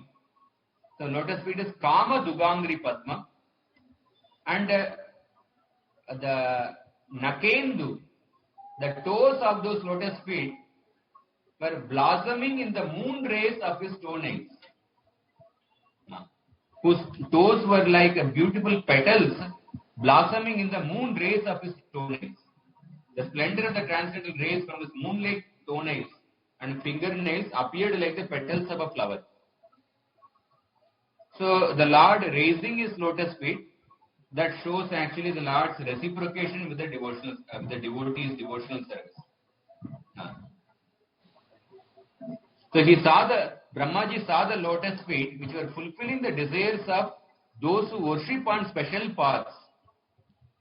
And Vivikta Bhargay means by paths which were not mixed with the jnana or karma. That means by pure devotional service. And Lord showed this form to Vishwanath Chakravarti gives one more additional insight here. He says actually, from one point of view, this verse shows that how Garbhodaksha Vishnu showed his form to Brahma. But another Vishwanath Chakravarti says that the Lord showed only one foot among the many thousands of his feet by lifting it up slightly. So by this hint and moving only one eyebrow in the next verse it is mentioned that Lord moved one of his eyebrow. This verse says that Lord lifted one of his feet. So by this it is indicated that the Lord showed his form as Krishna, the cowherd boy, to Lord Brahma. And there is also confirmation to this in other scriptures, because in Gopal Tapani Upanishad it is mentioned that it's mentioned Lord Brahma saw the cowherd boy form of Krishna. And also Brahma Samhita describes that how Krishna showed himself to Brahma. So therefore, when some people say that revealing one foot in this verse, who stands with his feet crossed showing one side of his foot. So this is one additional insight which the Acharyas gave. So the Lord's toes were like the graceful petals. So normally lotus petals, they blossom in the daytime, not in the moonlight. But what is astonishing here is that the lotus is blossoming in the moonlight instead of the sunlight. It's also mentioned here. So then, Mukena Lokarti Harasmitena. So the Lord smiled at Lord Brahma. The Lord smiled at Brahma. So Brahmaji had meditated on him for 100 years. And this verse shows how the Lord reciprocated with Brahma's worship. How the Lord repaid the debt towards Brahma by his smiling. And by this smiling, the Lord destroyed the devotee's suffering due to separation.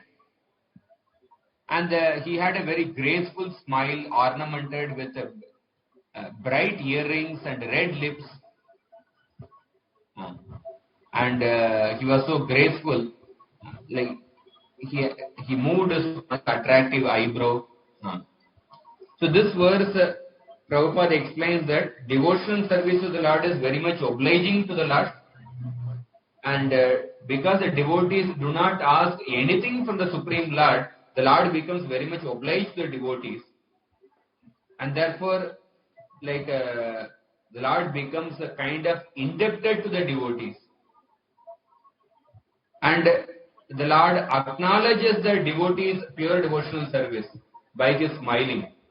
And by seeing the smile on the part of the Lord, the devotees become even more encouraged to perform more devotional service. And then the Lord acknowledges the devotional service by his smiling and glance. And then the devotee becomes even more encouraged to perform more devotional service. And then the Lord acknowledges. And in this way, there is a competition between enthusiasm of the devotee's devotional service and the reciprocation from the Supreme Lord. And this competition goes on for the rest of eternity. So the Lord's smile destroys the suffering of the devotees and also the suffering out of longing to see him. and the Lord shows one beautiful eyebrow, this indicates the confidential emotion of Lord Krishna. And those who receive such worship by the Lord are actually special devotees. The Lord personally glancing upon the devotee, that's actually such devotees are very special, like there is mentioned. And then further, so the Lord wore clothes the color of a golden kadamba pollen, kadamba kinjalka pishanga vasasa, around his waist, and he also had a belt in his waist. And harena chananta danena vatsa, he had the Srivatsa mark and Srivatsa Vaksha Stala Vallabhena. It was a necklace of unlimited value. And then the next verse, 29th verse, Lord is compared to a sandalwood tree. Why is he compared to a sandalwood tree? Because just like the perfume of the sandalwood tree spreads the whole forest. So similarly, the Lord's fame perfumes the entire universe. Because his fame perfumes the entire universe, therefore the Lord is compared to a sandalwood tree. And the Lord had thousands of arms, sahasra sakam, thousands of arms, which spread all over the universe like the 1,000 branches of the sandalwood tree. And for the sandalwood tree, it is very difficult you cannot trace out the roots of the sandalwood tree. So similarly, the source of the Lord cannot be traced out because he is beginningless. That is why the word avyakta moolam is mentioned. Avyakta moolam means he is without a source. That means the Lord is his own shelter. And then Bhuvanangri Pendram, by 1 foot the Lord protects the worlds and has great power. That means this refers to the Lord's control over the Ekapad Vibhuti, the extent of the material world. And in terms of the sandalwood tree is the king of the trees in the world. Just like the sandalwood tree is the king of the trees, similarly, the Lord protects the worlds just by his great power. And the sandalwood tree is surrounded by many snakes. Similarly, the Lord's shoulders are touched by the hoods of the limbs of Sheshanaga. And then the 30th verse, the Lord is compared to the sandalwood mountain. Previous verse was compared to a sandalwood tree. Now he is compared to a sandalwood mountain. So, why the Lord is compared to a sandalwood mountain? To show that the Lord is his own shelter. That means it's not that he has some other shelter. The Lord is his own shelter. And the Lord is the Malaya mountain, the shelter of moving and non-moving living entities. He is the friend of the king of the snakes, Ananta, just as the mountain is the friend of the king of the snakes. And is embraced by the water, the Garbhodaka milk ocean, just as the Malaya mountain is decorated with the streams of rivers. And he has thousands of golden pinnacles with his thousands of crowns. Similarly, Malaya mountain is famous for its own golden pinnacle. And just like Malaya mountain has many jewel mines, the Lord has a Kaustuba jewel in his neck. So Prabhupada mentions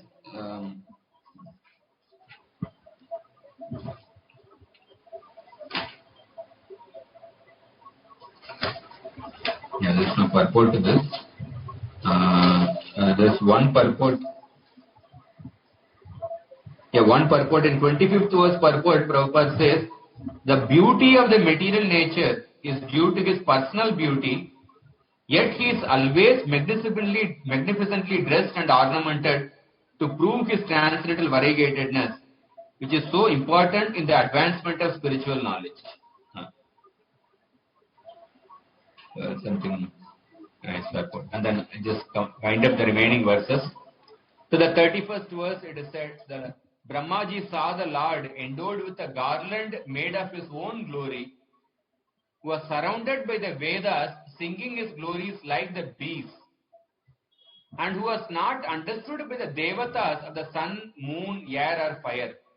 Suryendu Vayagni Agamam Tridamapi and Parikramat Pradantinai Durasadam. He was hard to reach because he was surrounded by his associates and weapons, all made of eternity, knowledge and bliss.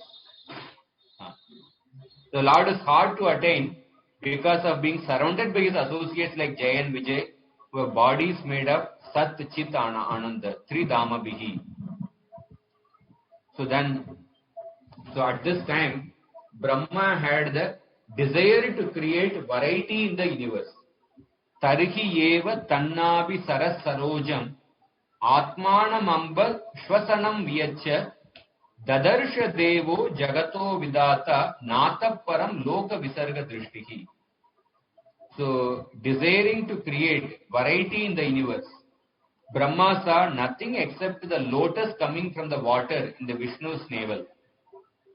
So whatever this form of Lord which Brahma saw within his heart. So now Brahma, with his external eyes, he sees like Brahma having a desire to create the variety in the universe, and he saw nothing except the lotus coming from the water and the Vishnu's navel, himself, and the three worlds, three elements, water, air and ether. So he saw the lotus flower coming out of the Vishnu's navel. Previously he could not see the support of that lotus flower, but now he could see the lotus flower coming out of the Vishnu's navel, and he saw himself.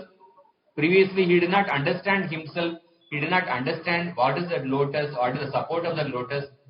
Now he could see himself, he could see the lotus, he could see the support of the lotus, and he saw the three elements, water, air and ether. With those three elements, he wanted to create variety. So, Sakarma Bijam Rajasoparakta Praja Sisrikshan Yadeva Drishtva Astaud Visarga Abhimukastamediam Avyakti Vartmani Abhiveshitatma.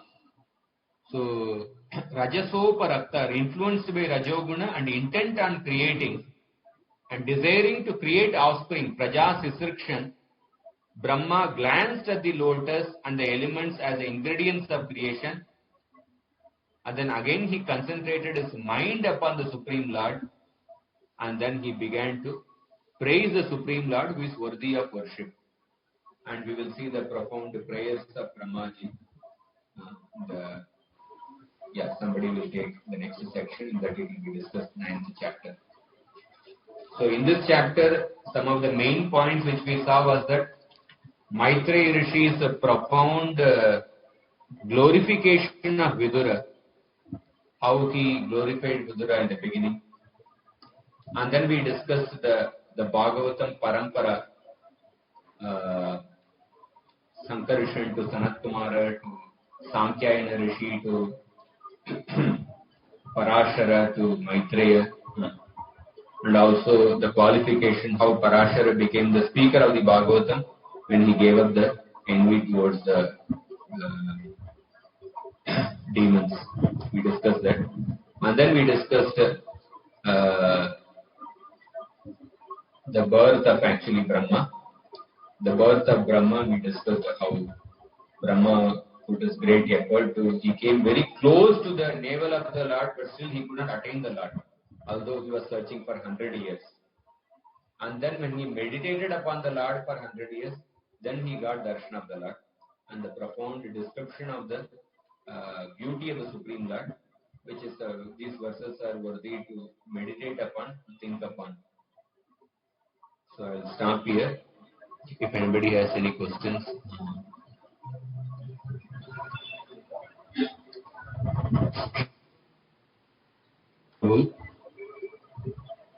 When we hear that Nanda Maharaj was having 9 lakhs of cows, does it mean it includes cows, bulls, etc., or only cows? Is there any reference of bulls in the scriptures? Because most of the places we hear of so many lakhs of cows are donated. Bulls are definitely there, I think. 9 lakhs of cows.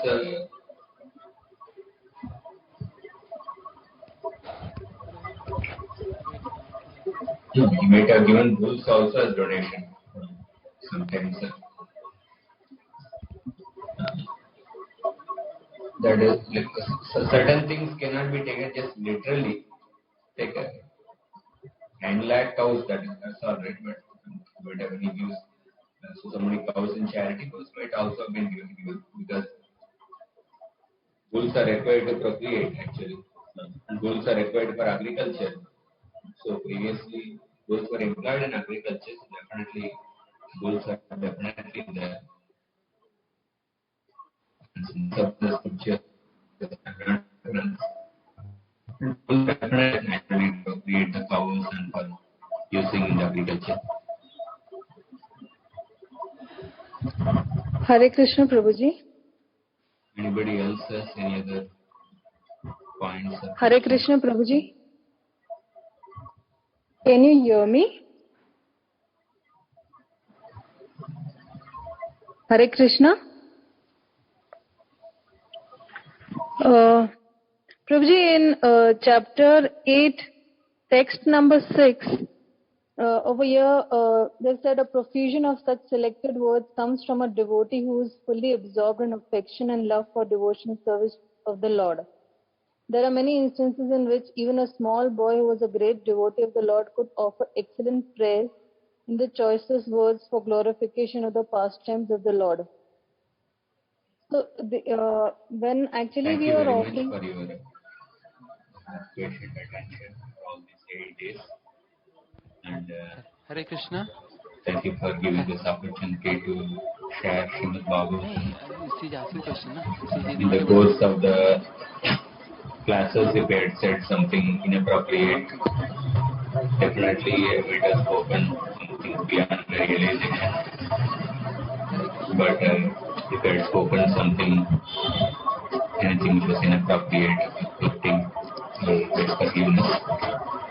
So, Hare Krishna. Hare Krishna. Hare Krishna. Hare Krishna, are you able to hear, Prabhu? Want to say something?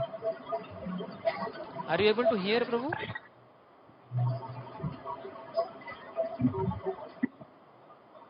Hare Krishna.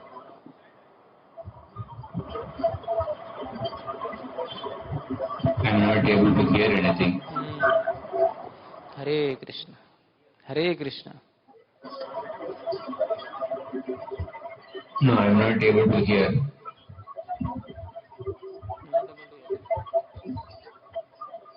We are about to change it. Huh?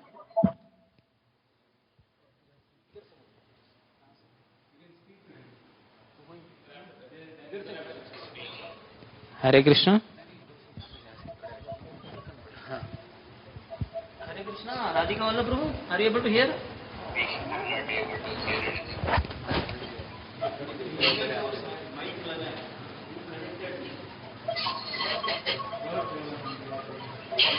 Hare Krishna. Prabhuji, you can hear us, Prabhuji? Hare Krishna. Are you able to hear, Prabhu? You only thank you.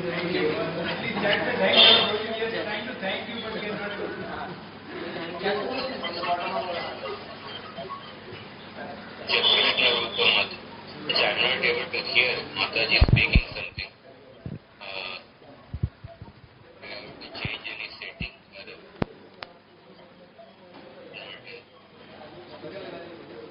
One second. You can speak now, Mataji. Hare Krishna, Prabhuji. Can you hear me? Now I can hear, yes. Okay. Prabhuji, in chapter 8, text number 6 in the purport, where Srila Prabhupada says a profusion of such selected words comes from a devotee who is fully absorbed in affection and love for the devotional service for the Lord. I wanted a little more explanation on this so that, we could also actually try to offer some genuine praise to the Lord, which actually comes straight from our heart.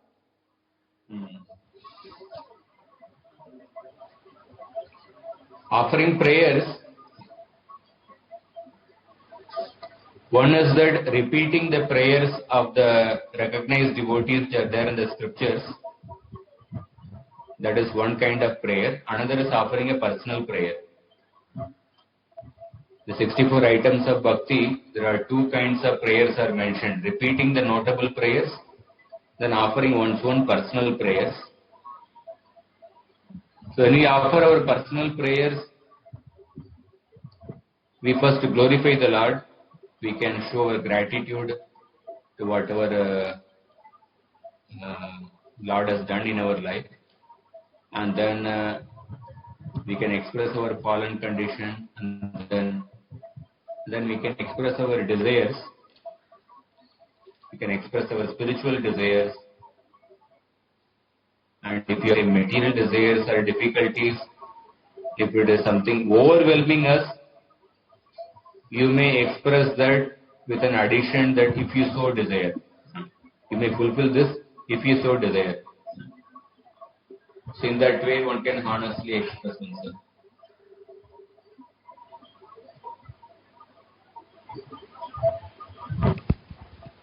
Thank you, Prabhuji. Thank you very much. Hare Krishna. Yes, sir. Prabhuji, in the today's you were explaining that the dovetailing our propensities rather than suppressing. Otherwise, later it may come. Yes. It may come in an ugly way. So, can you little bit elaborate on this, giving example? Because sometimes, for example, one may have a propensity to study too many shastras, too many books, but then bahu shastra bahu vakya chitta brahma hoy. Rather than being focused in bhakti, he gets he may get bewildered also. So whether it so does it mean that it depends upon adhikar of the person to he can read many books and still grow in bhakti, and at the same time not get bewildered. So one thing is that if a person has a propensity to study many books, so what does it mean to dovetail the propensity, and what it means to suppress it? Means how does the suppressing is going to come out in an ugly way? I hope I am clear. Ugly way, yeah. See, regarding this, reading many books, that is one of the item of bhakti, not reading many books. One cannot take it lightly, since at a time you just focus on few books. Sometimes people, they want to read many books, but even when you are reading devotional books, at a time you just read few books consistently, thoroughly, and then after completing that, then you go to the next. Because many times people, they take one book and then some other book after a few days. It's never actually focused on something. So at a time, we should read only few books. So definitely, that item is an important this one. One should not read too many books at a time. But after having completed something, then one can go to the other. And also, in regards to reading too many books,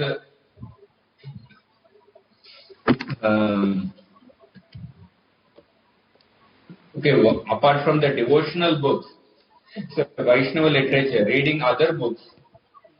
When we read the other books, other allied literatures means other Vedic literatures, either say Sanskrit grammar or whatever other aspects of Sanatana Dharma. One should we keep in mind is that we should read and use them. We should use them in the service of the Lord. In fact, even the Shaddarshans, the 6 systems of philosophy, Nyaya, Mimamsa, Vaisheshika, in regarding that, Manu actually says in Manu Samhita, he says that these Shaddarshans, they should be studied in such a way that it does not contradict the Vedanta, the conclusion of the Vedas. Vedanta Sutra is natural commentaries, Bhagavad. So when we read other allied Vedic literatures, actually all the Vedic literatures glorify the Supreme Lord, and some Vedic literatures directly glorify the Lord, and others they are indirectly assistants. But when we are using those literatures and we are reading those literatures, it should be in such a way that it assists our bhakti and not it contradicts our Vedanta. Just like, for example, like Nyaya Shastra, Mimamsa Shastra, they have a particular role. But when the Nyaya Shastra, Mimamsa Shastra, when they are taken as the Darshan Shastra means which gives the philosophy of life, then they will contradict with the conclusions of the Vedanta. But Nyaya and Mimamsa, when they are used as a tool, then they will help one to understand the Vedanta. But when they are used as a Darshan Shastra, then they can contradict with the Vedanta. A simple example, like for example, say somebody is given the task of translating, say, certain bhakti literatures into Marathi. Some Marathi scholars are given the charge of translating. And when they are translating the books, so their job is only for translation. But if they start using their mind, because they are not devotees, suppose if they start using their mind, how can this philosophy be true? And then when they start using their mind to write their own opinion in the translation, then they will actually deviate from then you will come up with the wrong book. So as long as they are performing their service only as a translation, then okay, even if it is translated by, say, somebody who are not devotees, but it will be proper. But when they go into the realm of actually analyzing the concepts, when they themselves have not studied the books from a guru, then they will actually come up with a wrong conclusion. So similarly, Nyaya Shastra, Mimamsa Shastra, etc. I'm just giving a Nyaya Mimamsa example, but you can say other books also. When you are reading the other books, which are not direct devotional books, when you are using them as a tool for some aspect of devotional service, some aspect of preaching, that in that way, to that extent, we can use them. But when you use them as a conclusion of life or the philosophy of life, then they can actually take you in the wrong direction. So this is one thing we have to be careful in reading other books. And regarding suppressing. When you suppress any propensity, like the Gita talks about not suppressing the propensity, it talks about dovetailing the propensity and then eventually transcending them. That is what the Shastras talk about. When Krishna says in the Gita that if you suppress the propensity for war, then when you go to the forest, you will end up fighting with somebody in the forest, even when you have become a sannyasi. So when people suppress their propensity and later one may blame, I was not actually told to do this. If only I had actually performed this 10 years back. Sometimes one may blame the authorities or one may blame somebody else. And then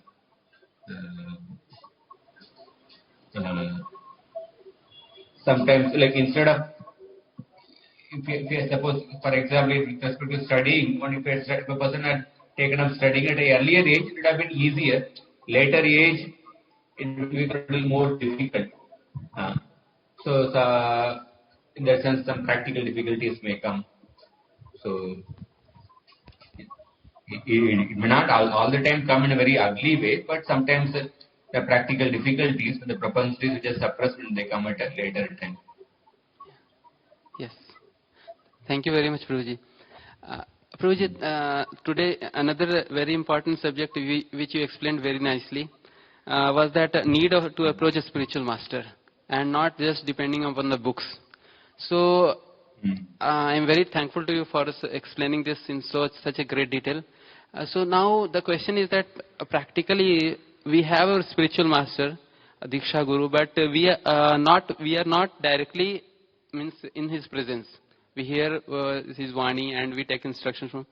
So now in such a situation, do we need still a person in our life to whom we take personal like personal instructions, and or is it or it will vary from person to person how a person gets nourished? I am not means the point I don't want to mention that we are directly just we may say that we are taking instruction from Prabhupada books, but still do we need a person through whom like Guhya Makhyati Prichhati? So can you just elaborate a little more about? Yeah, definitely it is required. Yeah, the ISKCON setting, okay, Guru may not be accessible, practical situations are there. But we can find somebody whom we trust, who is like-minded, who is more advanced than us. From that person we can take guidance. And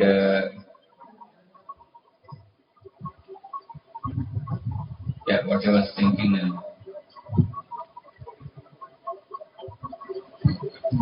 So your point is like, do we still require a personal guidance? Na? Yeah, it is definitely required, because, like for example, if you see Ramanujacharya, an example which comes to my mind. Ramanujacharya, in order to learn Ramayana, he learned for 1 year under the Guru Shailapurna. So you see, Ramanujacharya is the incarnation of Lakshman, isn't it? He himself took part in Ramayana. But he learned Ramayana for 1 year from Shailapurna. That is so amazing, because in the Vedic system, that shows the importance of learning from a particular person actually. And Ramanujacharya accepted mantra from the Goshti Purna, Kanchi Purna. So the personal connection is important for Guhya Makyati Prachati, or learning some scripture from somebody. That will go more deeper. Of course, it's not that, because we also read from the books, and we read from the books, and then we also hear. So one can take guidance from somebody with whom one's frequency matches, like-minded devotees. Yes, Prabhu. Thank you very much, Prabhuji. Yes. Hare Krishna, Prabhuji. Prabhuji, Yes, sir. Prabhuji, we discussed about the creation. So in the creation, generally we hear that the glance of the Lord is Shambhu, and Durga also is there who takes part in the creation. So, but we never hear these things in description in Bhagavatam, or is there any quotations like where it is shown? What is their role, Shiva and Parvati and Durga? Brahma Samhita describes it. The glance of Lord is actually nothing but Shambhu. Yeah, but what is their role in the creation? That detail is given somewhere. Like, how did it take part in the creation? Shiva and Durga. How do they take part in creation is because the glance itself is Lord Shiva, and when that glance falls upon the material nature, and material nature is the Prakriti. So when Shiva and Shambhu, when Shiva and Prakriti, when they unite, Shiva and Shakti when they unite, then the living entities are impregnated and the creation starts. So in that way they take part in creation, because the glance is Lord Shiva and the Prakriti is Parvati, and they come in contact with each other and the creation starts. That is the role they play. But Prabhuji, the living entities are already there within the body of Vishnu. It is mentioned here, and later they come out from the body of Brahma. So we never where is the role of Shiva and Parvati coming here again? Like, it is all the living entities are there, and Shiva's role is the glance. The glance of Vishnu is Shiva. Yeah, that is there, and other than that, is there any other role?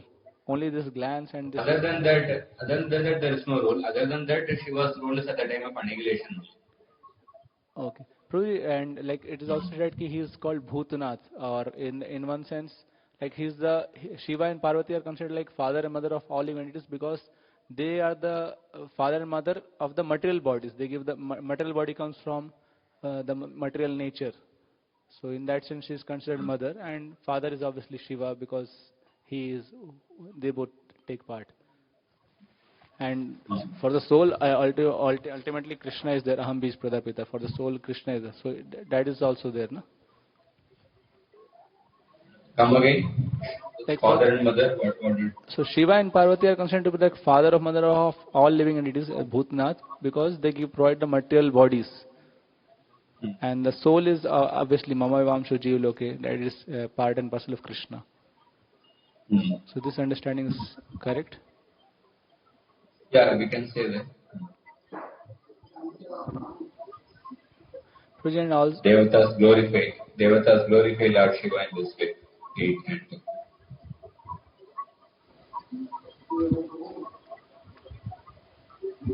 Yes.